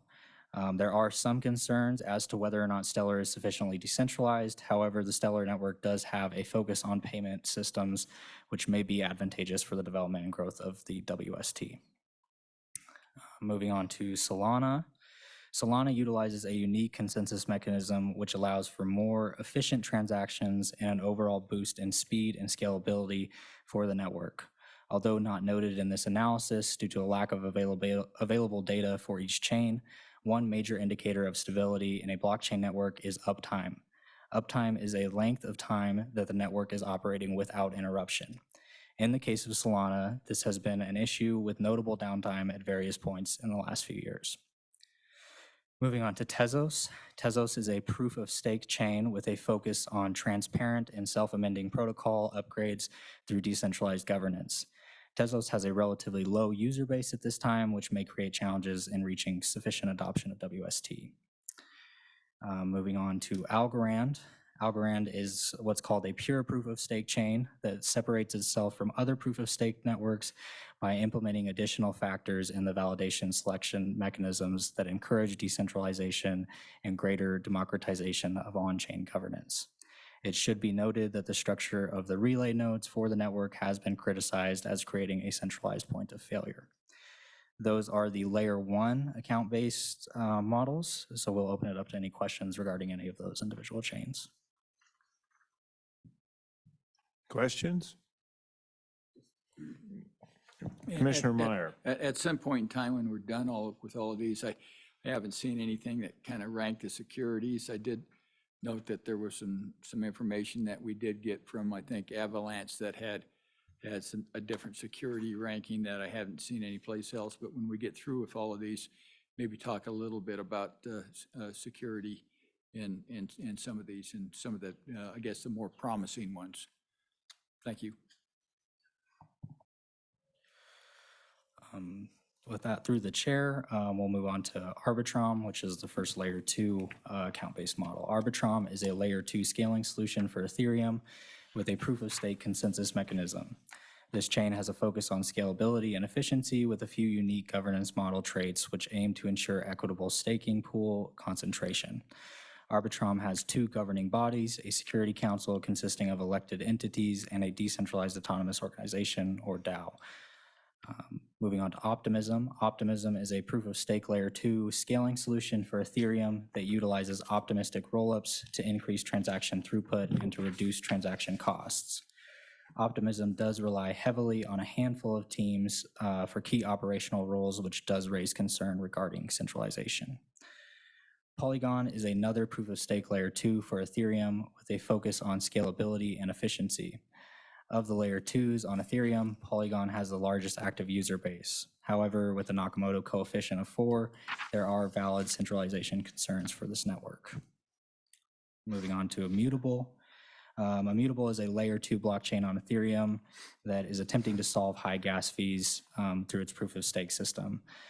We were unable to find any more data regarding their daily active addresses besides a 7-day trailing average of 3,315. So they also have a somewhat limited user base. Immutable's main focus is in the gaming industry, particularly the NFT gaming industry.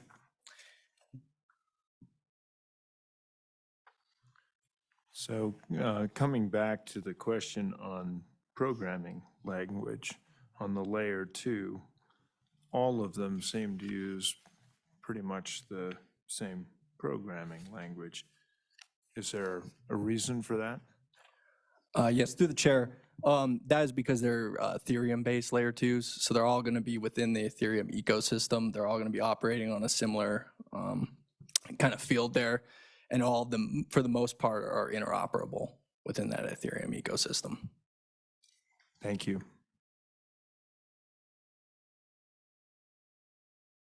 Director.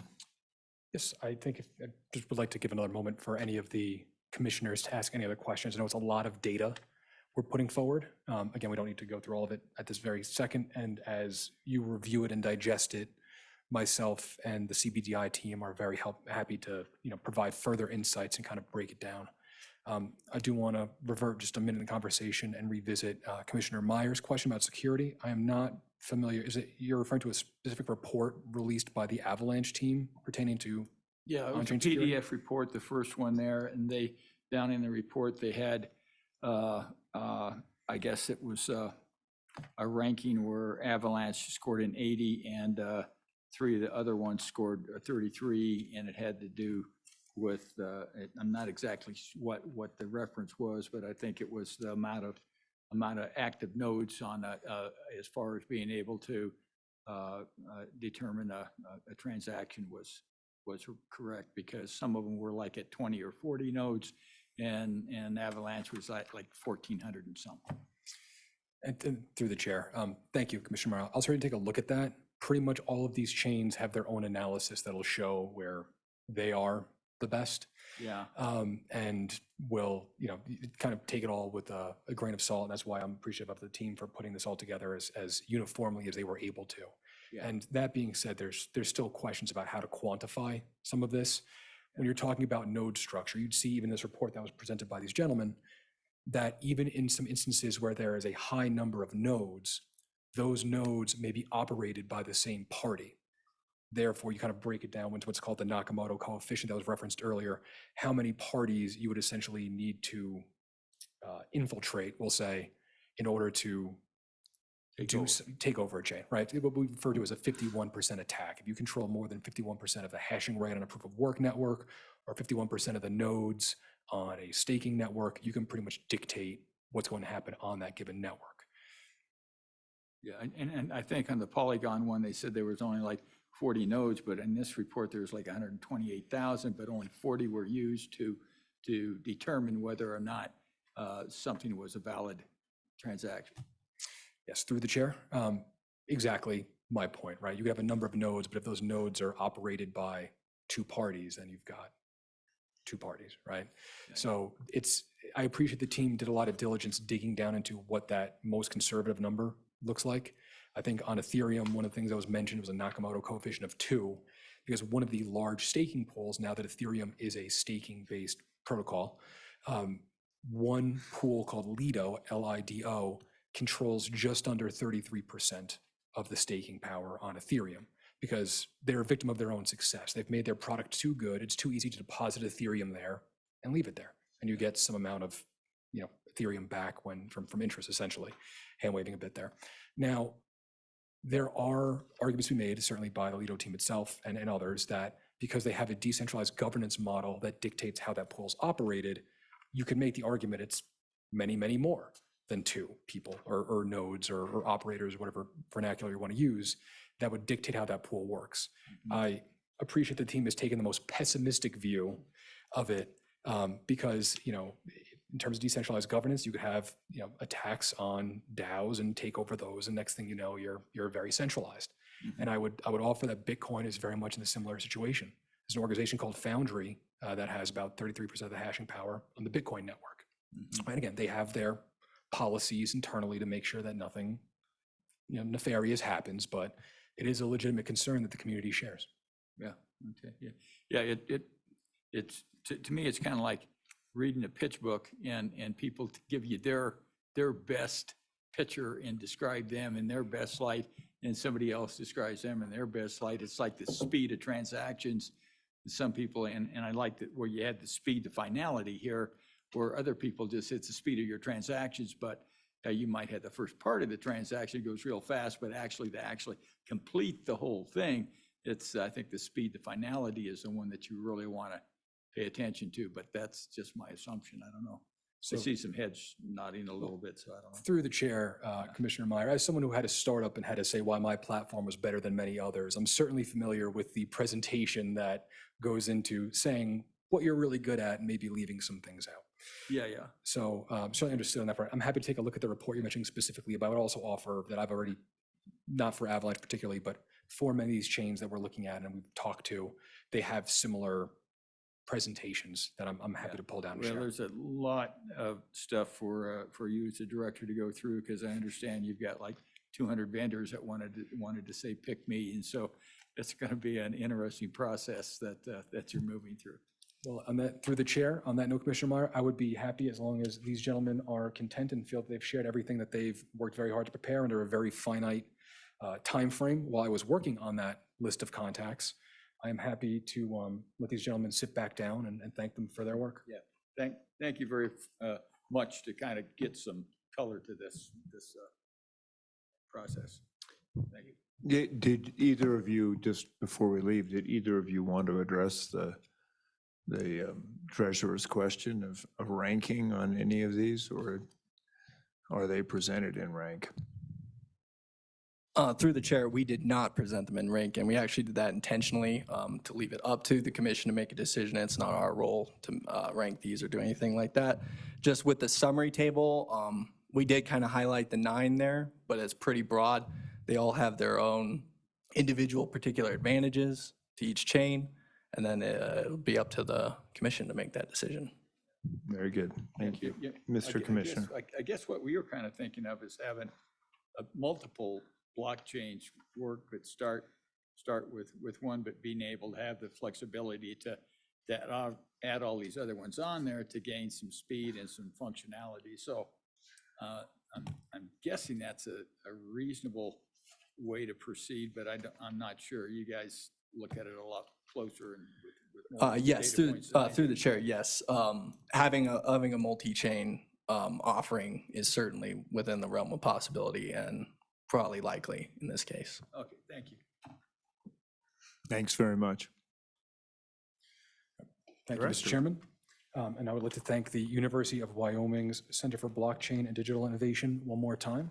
And talk to you guys after. Thank you. So moving on to the procurement update, which will be kind of the last big piece for us here. And happy to move through this fairly expeditiously because a lot of this will look familiar when we get into the actual documents. But first things first, I do want to say that the response to the RFI period has been well above my personal expectations. If you just, we'll get to it in a second, but between essentially the week after Thanksgiving and Monday, I was in contact with 213 individuals across 92 companies who are interested in this. And I actually was able to take the time to meet with over 150 of them across 66 companies. And pretty much all of them want to continue the conversation. So it was a great response. I think it's in recognition of what the state has done and the mission that we're on, because this is very unique. And I think people both within the crypto and blockchain ecosystem and even tangentially related to it understand the potency of what it is we're trying to do here. I will not be going through the list of names I spoke to for fairly obvious reasons. But you all have, again, one more kind of a long sheet of paper here with all these names on there. One of the things certainly worth mentioning is, as many names and companies that are on here, pardon me, there's still work to be done. There are still a couple of chains where I would like to speak with the teams that are building on there directly that I haven't had a chance to speak with yet.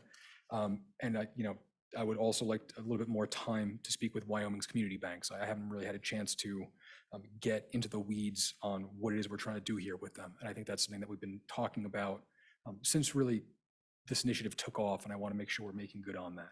So I've highlighted that here, that's certainly to do for me. And I'd like to thank in particular the State Treasurer's Office for some of the introductions that we've had to date, particularly around local business and also on the finance and custody side of things.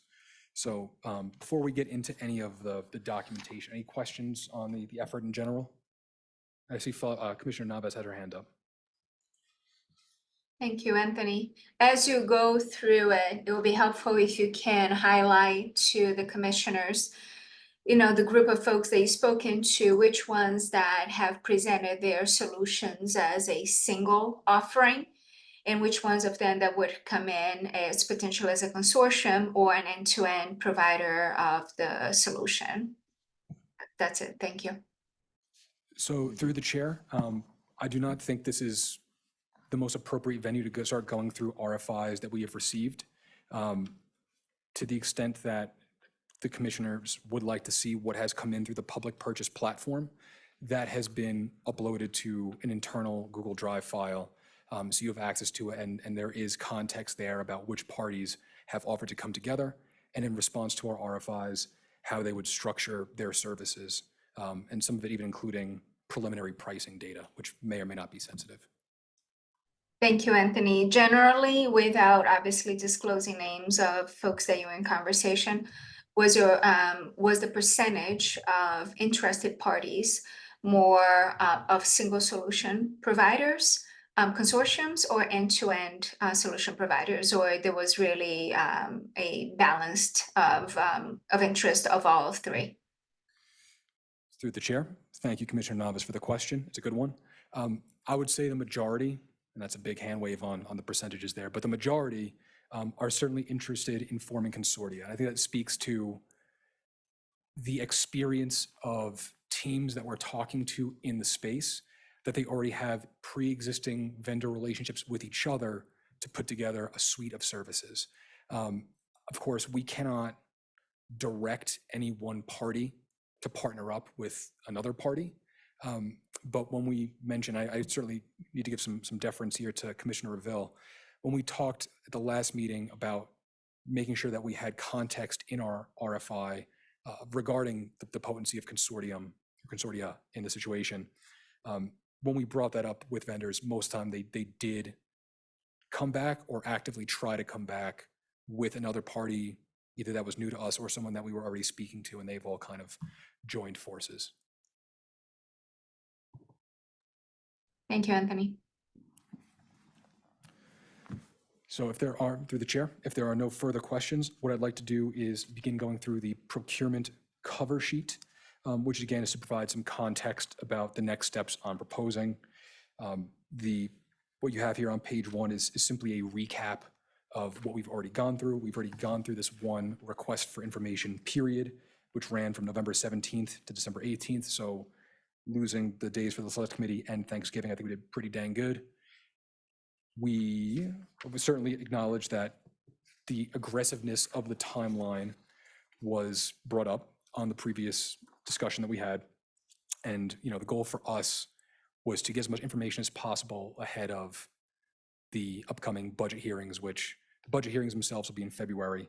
But moving on to page 2, this is where I cite some factors as why I believe we should be moving out the timeline. Most specifically, I think beyond the response we've already talked about, we have Joint Appropriations Committee coming up on January 12th with materials due on January 10th.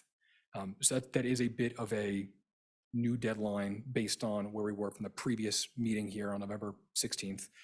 And again, we came out of that November 16th meeting with a very aggressive timeline with the goal of getting as much granular and high resolution budget data from vendors as possible before mid-February. Now we know we're going to need a version of budget information presented within the next few weeks. So from an RFP perspective, you have a mandatory minimum of 30 days to have an RFP outstanding. So if we did an RFP tomorrow, we would still be well past the JAC hearing when that information came in. So we certainly need to rethink that. And I do believe with the response we received, the further discussions that we should be having with some of these vendors, either the ones we talked to about the specific nuances of how they would work, or organizations like Wyoming's community banks that we should spend more time with, we should certainly be availing ourselves of that time. Another thing worth mentioning is what I refer to here as sequencing. During these conversations, as we kind of poked and prodded around, we did find several chicken and egg situations. For example, speaking to audit firms about their ability to propose a book of work, they're not going to be able to do that realistically or accurately until we know how many financial institutions we're working with they're going to be holding our reserves, for example. You could apply that to, and then some of those financial institutions may say we can work on private chains, but not public chains. So there's some unscrambling to do here to figure out how we can best sequence these discussions. And we can go to some of these vendors and say, here's how we're thinking about it. Perhaps when rubber meets the road, it looks a little bit different, but we should at least be framing conversations around vendor discussions, around what we think we're going to be doing in a bit more specificity than we're able to at this time. Final thing worth mentioning, coming back to the dollars here, RFI unlocks. So, wrong bullet here, funding at the bottom, number 7. So when, assuming that we go into JAC and that goes well, we go into February's budget hearing subsequent to that and that goes well, we still will not actually be able to receive a plurality of the funds until the next biennial begins on July 1st of 2024. There is an opportunity for, I believe, from the term is slipping my mind right now, but having immediate funding following the completion of the legislative session in March. I don't think we're in a position where we would necessarily need that, but all that to say is if we were to continue moving through the RFP process aggressively, we would end up in a situation where we may have information, we may have a budget, but we wouldn't actually be able to bring anybody on board or start paying anyone until July 1st anyway. And I want to certainly make sure that I say that this is not context that I had on the previous discussion. That is my responsibility, and if this caused any confusion, I certainly apologize for that. But I think at this point in time, I want to just frame this as here's the reality of where we are and where we can move forward. So with all of that said, on page 3 of this memo, I propose some new dates for us and what specifically that activity is going to be during those windows. So first thing I'm proposing is what I'm calling, for lack of a better term, request for information 2, beginning tomorrow, as we had proposed the RFPs to kick off, and running all the way through the beginning of March. This is going to give us time to really dig into conversations with vendors, speak with those we have not had a chance to speak with yet, untangle some of these webs, and also candidly give us the breathing room to get through the JAC and budget hearings, which is going to be my primary focus for the next several weeks to make sure we can prove out why Wyoming stable token is a great idea from a financial perspective. Following that RFI period, I also gave us 17 days for what I'm referring to as RFP approvals internal. So one thing that we've learned from the RFI period is we don't receive those when they come in. We receive those all at one time when they unlock. So I received all of the RFIs we got through public purchase at 2 o'clock on Monday, which was 13 of them. And then a bunch of people sent me information beyond that as well. So there's a lot came in at one time. Having a little bit of a buffer here to take in all the information and also coordinate with the Office of the Attorney General, ETS, and ANI to get RFPs approved, as well as the commission. We certainly want to take the time to do that, so we're not trying to blitzkrieg that process. Everyone has the appropriate context, because there's going to be several to many RFPs, and they're going to have a lot of questions. We make sure that we're lining it up appropriately for everyone involved. We then propose an RFP period that would run from March 22nd through May 10th.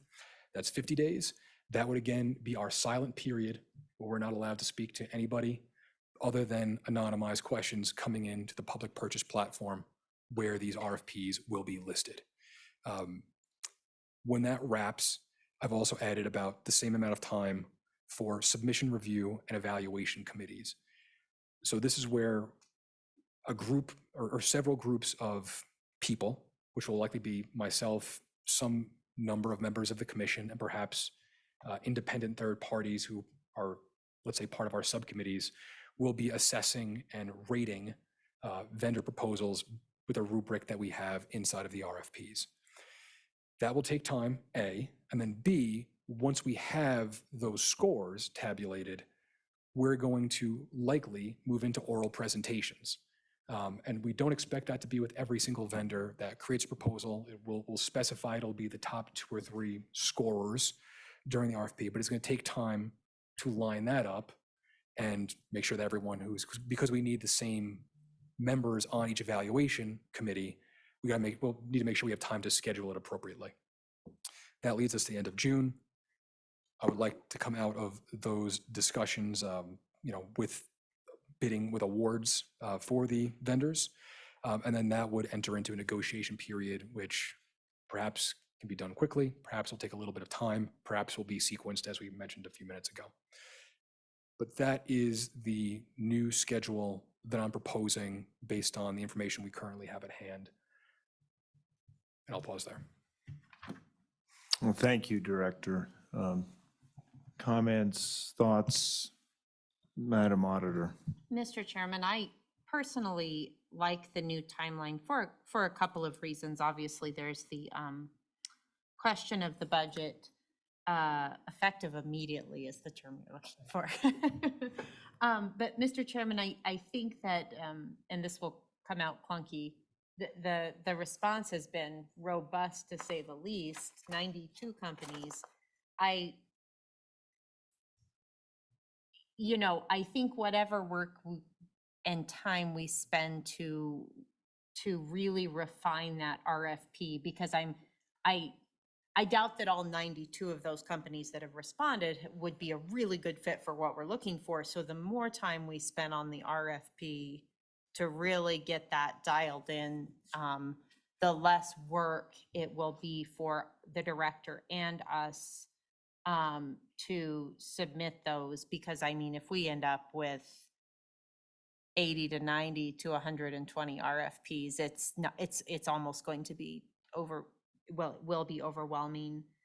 So again, that's a long way of saying I think that rushing the preparation of that RFP probably would be a mistake anyway. So maybe this forced change in timeline is not a bad thing anyway. Thank you, Commissioner. Other thoughts? Commissioner Wallace? Yes, thank you, Chairman. But I think it kind of relates to what the auditor was talking about here too. And I think something that would help me look at RFPs and understand them a little better. And I guess it kind of goes back to, and maybe I've missed something, but what happened to our business plan and where are we at with that as far as defining what it is that we're going to look at? Would that help us define this RFP a little better if that business plan was a little more refined at this point? Through the chair. Okay. Thank you for the question, Commissioner Wallace. I think the answer is yes. However, that's not however, we just need to sequence that appropriately as well, right? The information that should be going into the business plan should be reflective of conversations we're having with vendors or with members of subcommittees who have experience in these fields and kind of know the lay of the land, right? So for example, one of the things we highlight in the business plan is the concept of licensed service providers or resellers. So we've had a chance to speak with organizations that could fill that role, but now we've kind of found there's multiple ways to fill that role. There's people who are interested in working with us from, we can help, and this speaks to Commissioner Nava's question about where these functions all come together. There are resellers who would be ones to help us mint a token, list a token on exchange, and become kind of a de facto reseller through that capacity. There's also people I've spoken with who, run platforms overseas where they want to get people paid in United States dollars, and they need a good way and a secure way to do it. And they couldn't really offer us many other services in terms of the build out, but they can certainly be an end user of what we're doing here. And that's just one of many conversations. I would specify that conversations with the audit teams have been very informative as well, as what auditors are going to need to do to kind of create an attestation on a monthly basis. Some of them will go as far as running their own nodes, which will have an impact on which chains we want to use. So I'm happy. This is my long and roundabout way of saying I'm happy to get back to the business plan as the way of designing this and the vector to do that, because up until this point I've just been kind of running my mouth talking to people, I guess. Yeah, Mr. Well, Commissioner Meyer. Yeah, I think that the request for information has a lot more flexibility, and as we gain more information, we'll have more information to actually put together a more comprehensive business plan that has I guess a higher degree of certainty as to the variables that are in the business plan, which will lead to I think a better presentation to the legislative process and a development of a better business plan. So I'm I guess I would say 100% in favor of this, and the March 4th seems like a reasonable time. I think that's somewhere in the neighborhood of when the legislature would be getting a budget prepared and would have all of the necessary steps for the budget to become law. So that's when the effective immediately process would take when that actually becomes law. So, and we'd have a better idea with the RFP, the RFI, to have a range of what budget we could expect that would be, functional to get us through at least another full year in this process. I would think that after a year that we could actually start profiling the income structure of it I think in a way that had a good degree of reliability. There's going to be, I think, an opportunity to get some profiling or pro forma, I would say probably by the time the budget is passed, but I think the reliability is really going to I think present itself in a better way as we get through this process going into the RFP. So you actually know what people are bidding, but we'll have a good idea what the range is before the RFPs go out. So I think the time for them to do this is going to be welcome, and I think the timeline is appropriate in relationship to the legislative efforts. Thank you, Commissioner. Further comments? I see Commissioner Naves. Yeah, thank you, Governor. So Anthony, thank you first and foremost for your work in looking at these timelines and the appropriateness of the process. I know that there are several parties that get involved in this, and timelines get intertwined. So I appreciate you walking through these dates and making sure that they meet everyone's required processes. With that in mind, two questions for you. Number one, with the Joint Appropriations Committee meeting in the beginning of the year, how would you be equipped to present a budget for the commission in the event that at that time we're still going through RFIs with no general assessment of anticipated cost from prospective vendors? And then number two, with the bid awards being potentially issued in the summer of next year, what do you anticipate that a timeline for the issuance of the first token would be? Understanding that, again, for my earlier question to you, we could be dealing with either individual vendors, consortiums or a single solution provider? So through the chair, thank you, Commissioner Naves, for your question. In terms of the JAC preparations, to be very candid, I'm still on a bit of a fact-finding mission to make sure we're bringing in the right people and presenting the right information. There is a structure to this. There is a format to this. And I'm making sure that I kind of turn over some stones and get everything prepared in the capacity at a minimum needs to be prepared. So in terms of what will be brought forth to that meeting from a materials perspective, there'll probably be a bit of a dossier, to call it, that will look similar to my letter from the legislative report explaining why this is a good idea and we should be doing it. I'll then present historical budget data, which I've already had a chance to pull with the A&I accounting team, and we'll rerun at the end of December to make sure we have the latest and greatest. There will need to be a revenue model, which we've talked about, and I've done some preliminary work on, which I'm happy to share in the coming week or so. And then there'll also need to be the expense side of that, right? So the budget that we're actually going to be spending. And I, right before this discussion, was meeting with, again, other members of A&I to make sure that we're putting together something that is in conformity, not only formatting wise with what JAC needs to see, but also they're helping us pull in data about either staff expenses, supply expenses, technology expenses. All of this information is standardized and they have access to it. So they're helping me pull all of that into a consolidated report, which I can build on in terms of what you will likely hear referred to as the 900 series. That's where all the vendor bids will go, the vendor work will go in. And that's where I expect the majority of my work to take place.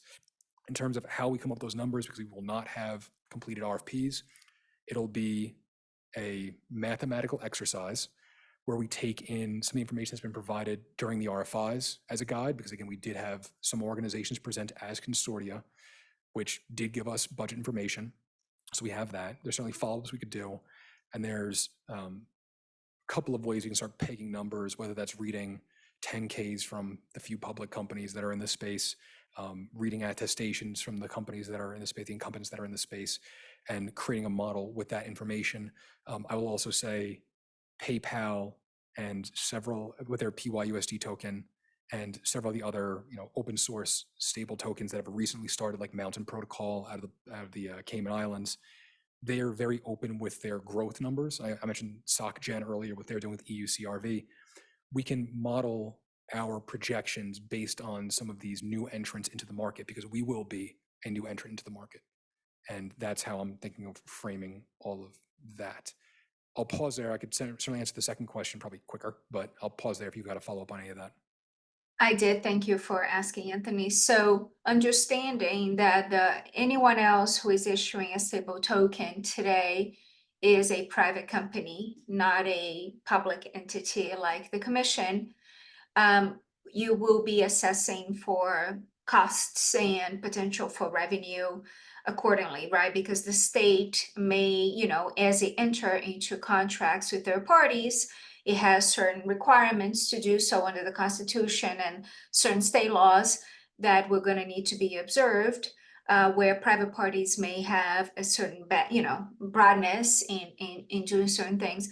And obviously, private parties also have different forms of investment that they take from, venture capitalists or banks or anyone else that the state would not have. So I'm sure that it's going to account for that. This is more of a note than a question, follow-up question to you, that when you're assessing for the budget, obviously the resources that are only available are private companies, unfortunately not anyone. This is unprecedented, as we know.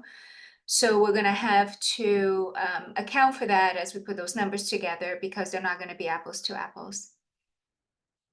And that was more of a no, like I said, sorry about that. But yeah, if you can answer my second question, Anthony, about the timeline for the issuance. Through the chair, absolutely. Again, thank you for the note. There will be an obvious impact to the timeline because we're extending by about 4 months.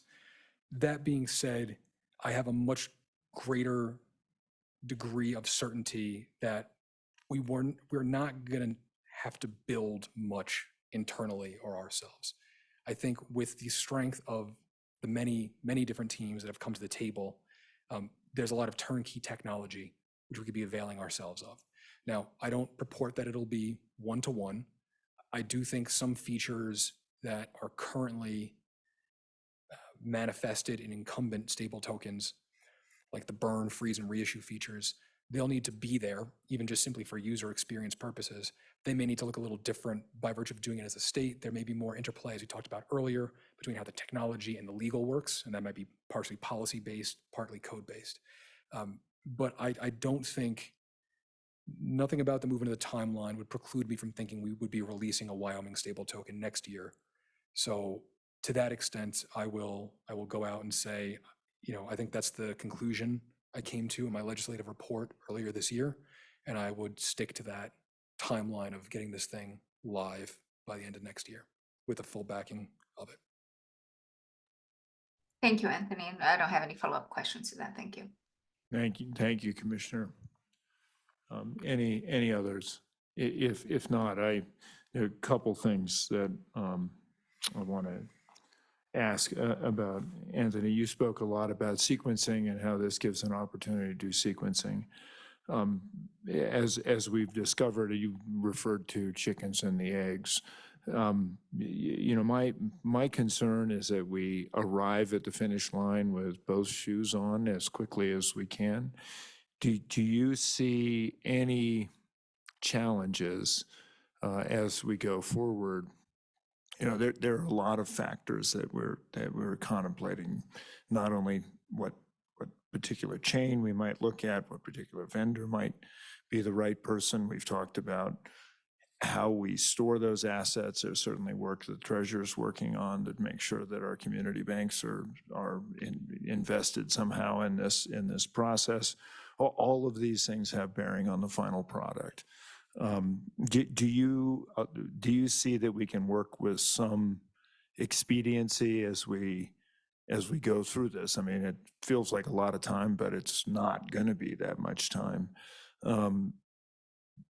Does it give you I'd hate to arrive at June 28th and still have unanswered questions, I guess is what I'm getting at. So let me ask you that first. Thank you, Mr. Chairman, for the question. My take is, and I do believe this goes back to what Commissioner Wallace said a few minutes ago, this is about where we choose to prioritize time. So the last month has been prioritizing getting ourselves out there, because a lot of the feedback has been, we were following this kind of along in the background. We did not know how far along this had gotten. So we need to hop on top of this right now. So there's impetus on our side and the side of the vendors that we're talking to. And again, while my time over the next few weeks will likely be spent making sure that the budget and the revenue projections are all correct, we're at a point now where this commission and my role, I believe, I've started to kind of come together. And in terms of where I spend my time, it would be on predominantly the design work, and that would be manifest in the business plan, right? And keeping all these things in concert as we move forward, because to date, and this is certainly not a knock on myself or anyone else, it's been a bit of a disparate effort working on this thing, then that thing, then that thing. Where we're getting to is a point where we need to have a cohesive effort to drive one thing at a time forward. So design work for a token and how this process is going to work in tandem with the conversations we've now already began, I think will get us there. Okay, because I think, part of that business plan now is going to be trying to develop milestones and how we can get to the various points. The last thing, and I think this is probably fairly easy, probably to our advantage, and you can say yes or no, would be the fact that we have an evolving regulatory environment. And this allows us to be adaptive to whatever that regulatory environment looks like. I'm going to sound like one of the chairs of the Joint Appropriations Committee. Wouldn't you agree? Mr. Chairman, I would agree. I think I've, again, now that we've had so many conversations, it's pretty funny. Maybe funny is not the right term, but I haven't spent a lot of time in DC. We're at a point now where specifically the McHenry bill, the Clarity for Payments and Stablecoins bill, depending on what day of the week it is or how the sun is shining, it's either 100% going to pass before the end of the year or there's no shot, right? So I do agree that we should, this additional time is going to let some things shake out before we really have to shoot our shot. And I think that would be beneficial. And I also will point out the obvious perhaps that it is going to be an election year next year. And I expect things may or may not, that may or may not impact what's being driven forward from a federal standpoint. Thank you. Commissioner Pope, or Commissioner Revelle? Very good. Thank you, Mr. Chairman. So with that being said, there are 2 documents in front of you. I've given you 2 versions of each, one that's in Excuse track. me, I'm sorry. Did we need to take actual action on this? And the, okay, it was just on that sheet, so my apologies, Mr. Chairman. So through the chair, and thank you. Just to make sure we are doing this in the right order. So we've gone through the procurement cover sheet to kind of socialize and discuss. At this juncture, we can move to the 2 remaining documents in front of you. I've given you both tracked changes and clean versions of each document. One is the amended procurement memo. The other is simply another RFI. So the amended procurement memo is an updated version of what we put forth last month, where we've added this second RFI period to it. And you could see that we've got similar objectives, activities, and outcomes with a bit more granularity about what we're exploring during that period. You also see all the dates have been updated for that and for the RFP as well. So I think we voted on this, I believe, last time. So we may want to do that again. And we would certainly want to vote on the other document in front of you, which is the new request for information. I am working with A&I's procurement team on this. We already have a bid number associated with it. We have the dates associated with it. And with the commission's thumbs up on this document, we can get this essentially locked and loaded tomorrow. The one thing I certainly want to call out in this one, so we're not moving too fast, is on page 6 and 7. Based on some conversations that we've had, we've added a couple of other functions to our information request. And just to be specific, if any teams that provided an RFI in the first RFI period are listening, I will certainly be reaching out to you. I don't think they should have to kind of go through this process again. Again, we have the ability to openly communicate during the RFI period. I'm happy to correspond with them directly. And to the extent that we're looking for more information, I'll just do that with direct conversations rather than putting them through another RFI. But I do want to be specific that we've added some additional functions here, much of it in concert with the State Treasurer's Office regarding attestations, accounting, and other services. Very good. For the minutes, and I guess the record, the auditor indicated, or Commissioner Racinas indicated that she was being requested to appear before management council to describe the wayfinding committee. So she will be out for she said brief period of time, but it is the legislature, so we have no idea. Well, we can probably hold the vote open, but to some degree, if it passes, that's fine too. I guess I wanted some, excuse me, Mr. Chairman. Yeah. Some clarity that when we're going to be voting on this, is it going to be that the document that's the 8-page document, is that the one we're looking at that has a request for information number 0137? And that's what we're going to, because does that have the new language that you wanted to have in there concerning some of the things you wanted the treasurer's office to do? Or I know there's some red stuff in there as far as custodial services and centralized exchange and decentralized miscellaneous and stuff. Is that the one in the appendix, or which one are we actually going to make the motion on? So Commissioner Meyer, and please, Director, correct me if I'm wrong. At this point, I think we're really looking at 2 separate motions. One would be the one for the table of amended dates, okay. And then the second would be is that correct, Director? Mr. Chairman, that is correct. Okay, and the second one is for this 8-page thing or the other one that's in front of it, that's the amended procurement memo? So through the chair, to be specific, I believe in the previous meeting we had, the commission voted to approve both the procurement memo and the request for information. So Okay, to make sure we're in parallel, it would be a vote on the amended procurement memo, not the cover sheet where we have the table, but the amended procurement memo. And then the 8-page document, the request for information that does have that green and red changes highlighted in the back and okay, dates so the cascaded. amended procurement memo has all the dates that are in the table. It has, sorry, through the chair, the amended procurement memo has the dates for the RFI period and the proposed RFP period. I didn't include in the amended procurement memo the dates for submission review and bid awards, simply because I just want to make sure that the amended procurement memo was in line with what was presented at the last meeting. And the cover memo, the cover sheet is a new supplement to kind of lay all this out there. So the bid awards are not applicable you have here, but the submission for and review evaluations, you do have 2 dates on those, so.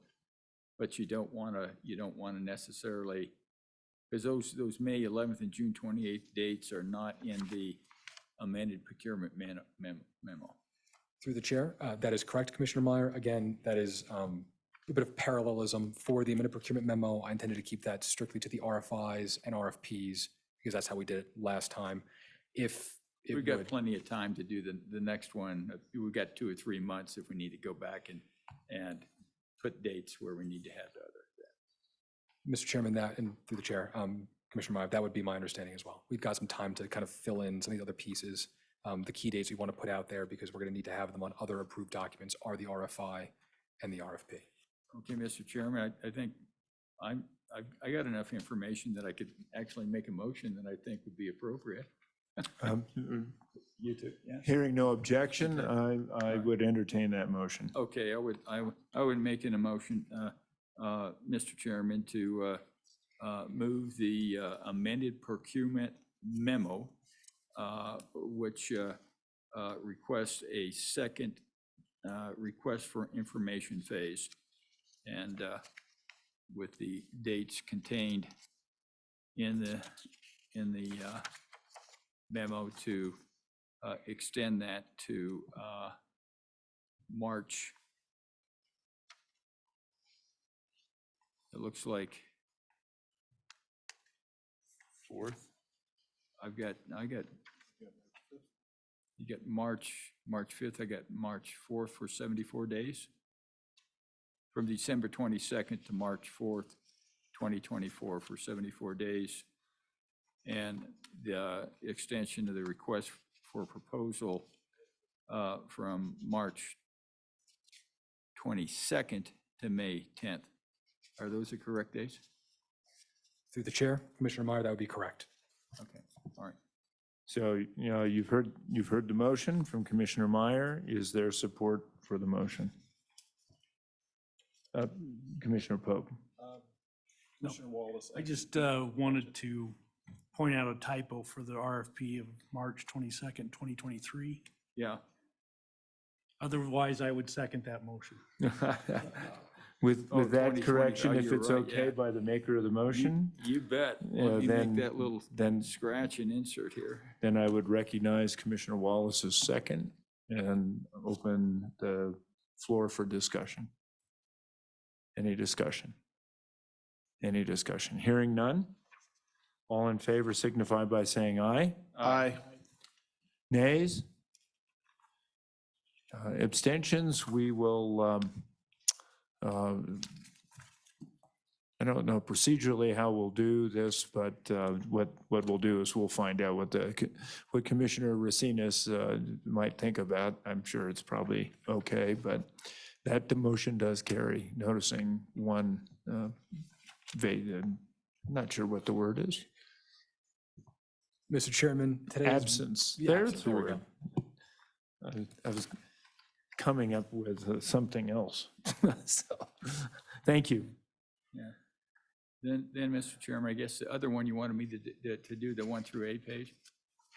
Through the chair, Commissioner Meyer, that would be correct. This is the request for information with docket number, bid number rather, 0137 attached to it. So, Mr. Chairman, I would move the approval of document number 137, the 8-page document, including the appendix. And for the record, the request for information number 0137-J, I believe that is Yeah. the full. Is there support for the motion? Is there? I would second that. Commissioner Pope has seconded it. I'll open the floor for discussion. Any discussion? Any discussion? Any discussion? Hearing none. All in favor signify by saying aye. Aye. Aye. Nays? I note that Commissioner Revelle raised his hand on the ayes. And again, we have the absence of Auditor Commissioner Racinas.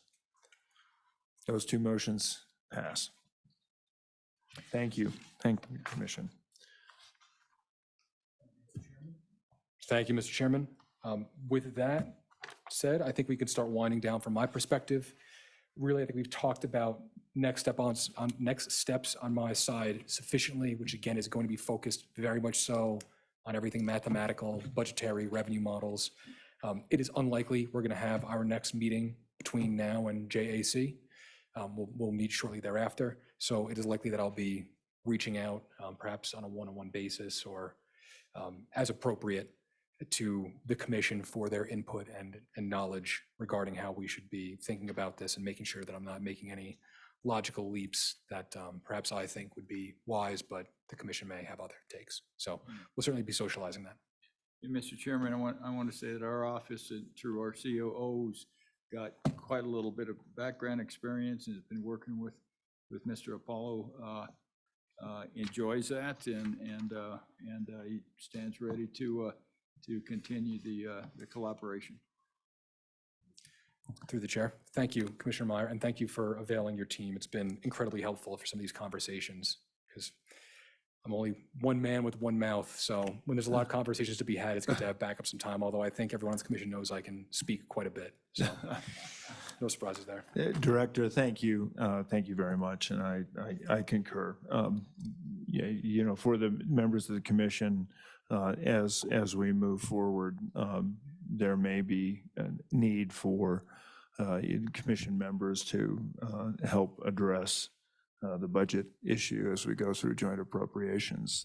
I think the meeting you're talking about with joint appropriations is preceding the legislative session, but we'll be working on that all the way through the session. Yes, Mr. Chairman, I believe they call it a closer in baseball. I think I have the last JAC meeting before it's all done. And before lunch too. So we'll see if people want to speed through it or if they're going to be in a Very certain good. mood. Thanks. Mr. Chairman? Commissioner Pope. Director Apollo, quick question. Is there anything else you need of us? We've talked a little bit about standing up a rules subcommittee. When would you think that would be appropriate, or would this be the appropriate time? Through the chair, thank you, Commissioner Pope. I do believe this is the time by virtue of, I think it's time for everything. But I think one of the things that I can work on now that we've got the initial kind of cohort of respondents split into those who are interested in proposing paid work and those who are perhaps individuals or more on the academic side who would be helpful on the subcommittees and are not going to be bidding for anything or just happy to help the program. We can now have a much more kind of clean bifurcation of who we're approaching where. Long and roundabout way of saying we can certainly get the subcommittees off the ground sooner rather than later. Commissioner Pope, any follow-up? With my interest in the area, I think a rules subcommittee or working group would be very helpful, even as early as this, but even before the legislature, just because I've seen the table of information and disclosures that an auditor will have to make. Each one of those items will probably need to be sourced in a rule within that we draft. And that won't be a quick process in itself. We do have more time now, since we will not be awarding RFPs until July. But it is still, I would rather, in that area, we be ahead of the game. Good thought. Why don't I work with you, Commissioner, and the Director, and we can start kind of putting a little bit of an idea about how that would proceed together. That makes sense to you? Thank you, Mr. Chairman. Great. Yeah, and I guess we have some Wyoming talent that returned from Nevada that wrote a lot of these. That is true. That is true. Yeah. And if his boss online, who has already been very generous, has offered it, that would be helpful. So. Very good. Anything more, Director? If not, I think we're ready for public comment. Mr. Chairman, I would agree. I will just say, I thank you all again for your time. I'm very happy with the response we've received, and I think that has a lot to do with the work that was done long before I showed up. So thank you to you all, to everyone else who was involved, and just want to wish everybody a happy holiday and a happy new year, and I'll see you in 2024. Very good. And Director, thank you. I also want to just note, for the record, how you have approached this from a very fiscally conservative stance. And I really appreciate the fact that you have been able to talk about how within the budget we've been meticulous about conserving our funds, and that gives us a lot of opportunity to move forward. So thank you for being conservative on that. With that, without objection, I will open the floor for public comment if there is any. And Mr. Chairman, I'll just note, if everyone's coming up, that we do have a 5-minute duration per speaking party. I'm going to just stick around up here and I'll be timing. Okay, thank you. Comments? Please, come on up. And as you begin your testimony, please identify yourself for the record. So. My name is Louis Morgan. And you'll have to hit the red button. Yep. Mr. Morgan, thank you. Yep, thank you. Good afternoon, Governor, Commissioners, Director Apollo. My name is Lou Morgan. I am the co-founder and CTO of Block Time Financial. I'd like to update you on the progress of that Block Time Financial has made with the WST project. In addition to filing our RFI, we have announced 2 new partnerships to supplement our current platform. The first, Stellar Expert, for enriched blockchain analytics and regulatory data, and second, Observer for node infrastructure.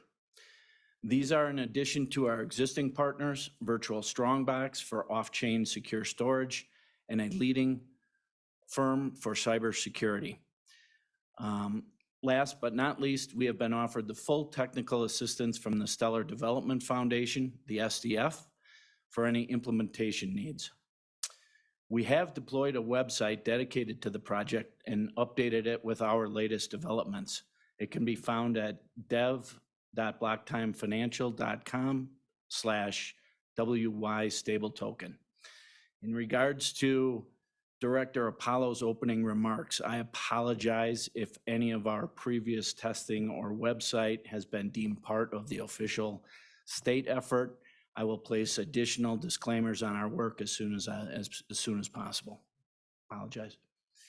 We are putting together a presentation to help the Wyoming community banks, credit unions, and financial institutions explore the project's use cases and potential revenue-generating possibilities, including signing services, digital vault storage, custodial services, digital identity management, omnibus accounts, merchant POS, KYC and AML workflows, and customer support and education.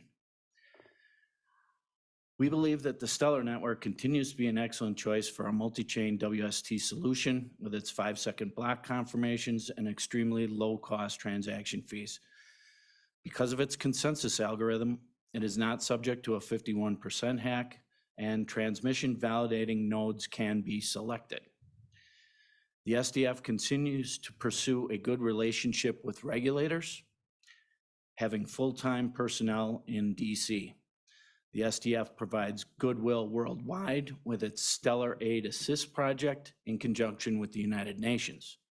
This type of technology can provide immediate operational efficiency to social programs for Wyoming.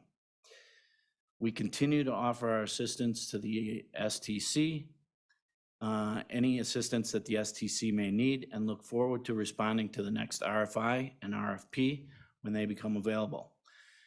Thank you to the University of Wyoming gentlemen for their work. I look forward to reading it on the way home back to Wisconsin tonight.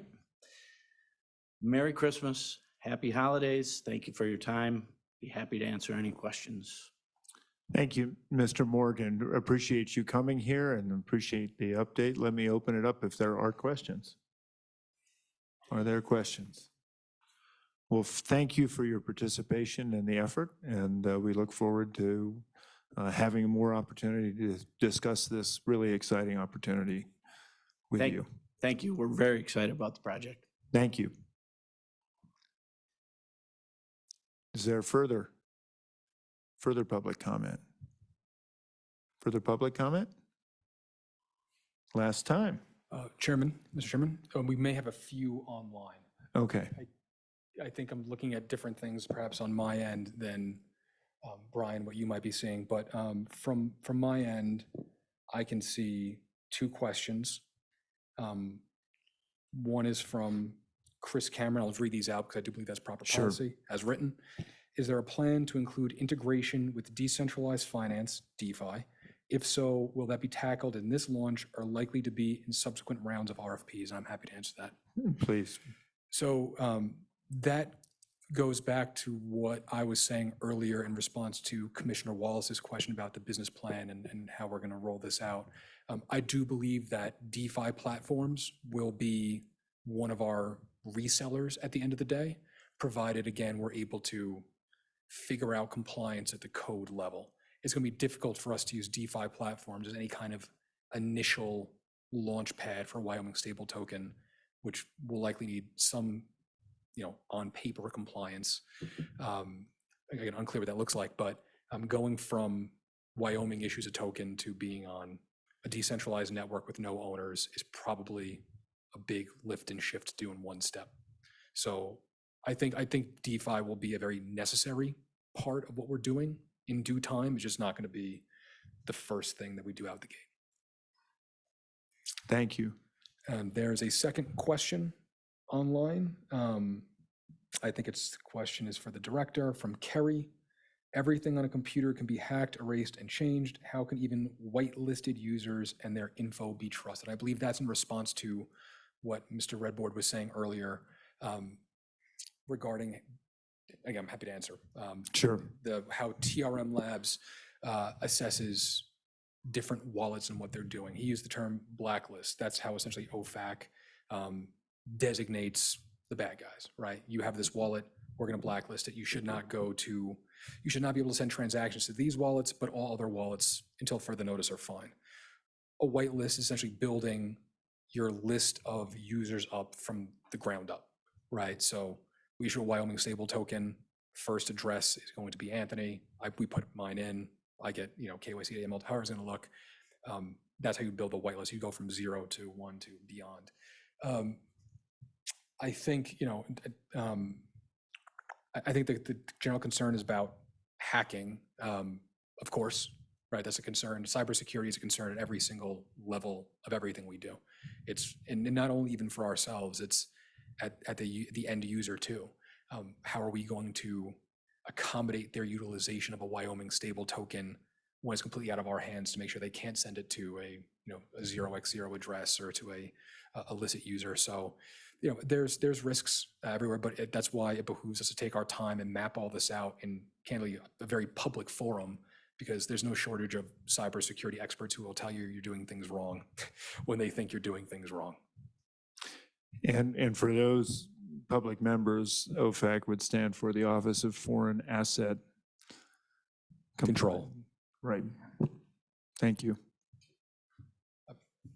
Through the chair, Mr. Erickson, anything else? We have another question from Mark Baker. Okay. Mr. Baker. Former Representative Mark Baker, I presume.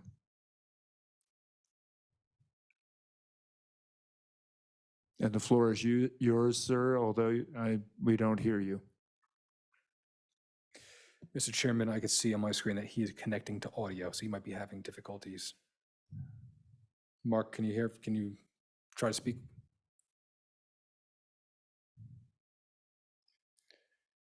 Mark, if you're trying to speak, Mark, we can't hear you at this point in time.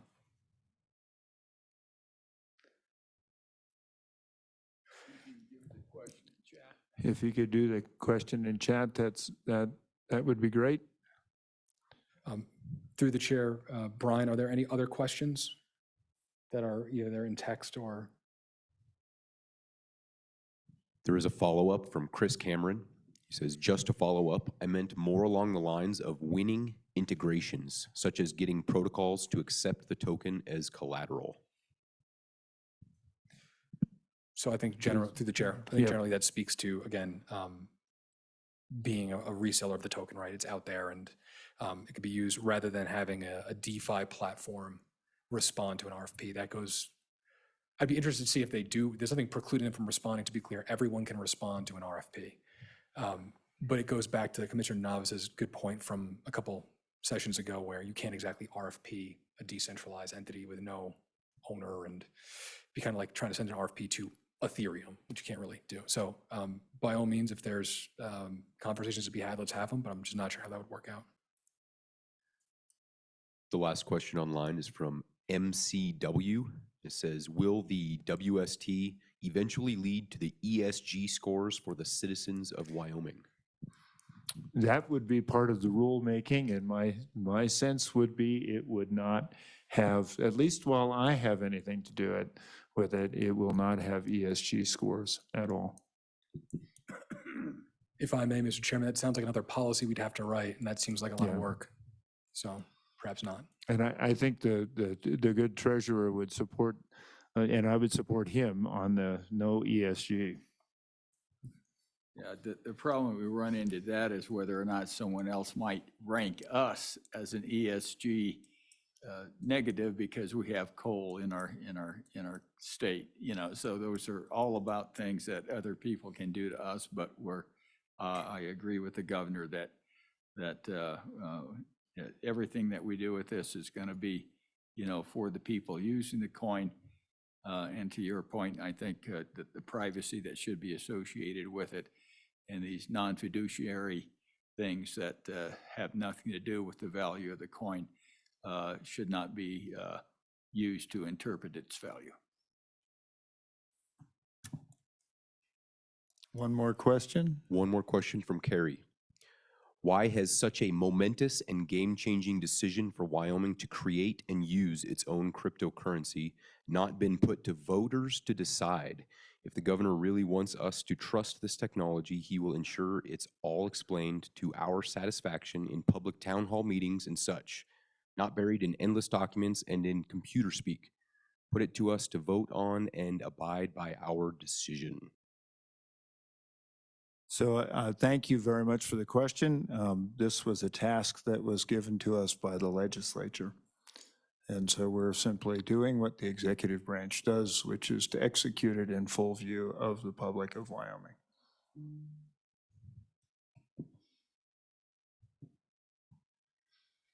So, any other questions? Mark, I'm sorry we weren't able to hear you. Do you have a question you could put in the chat?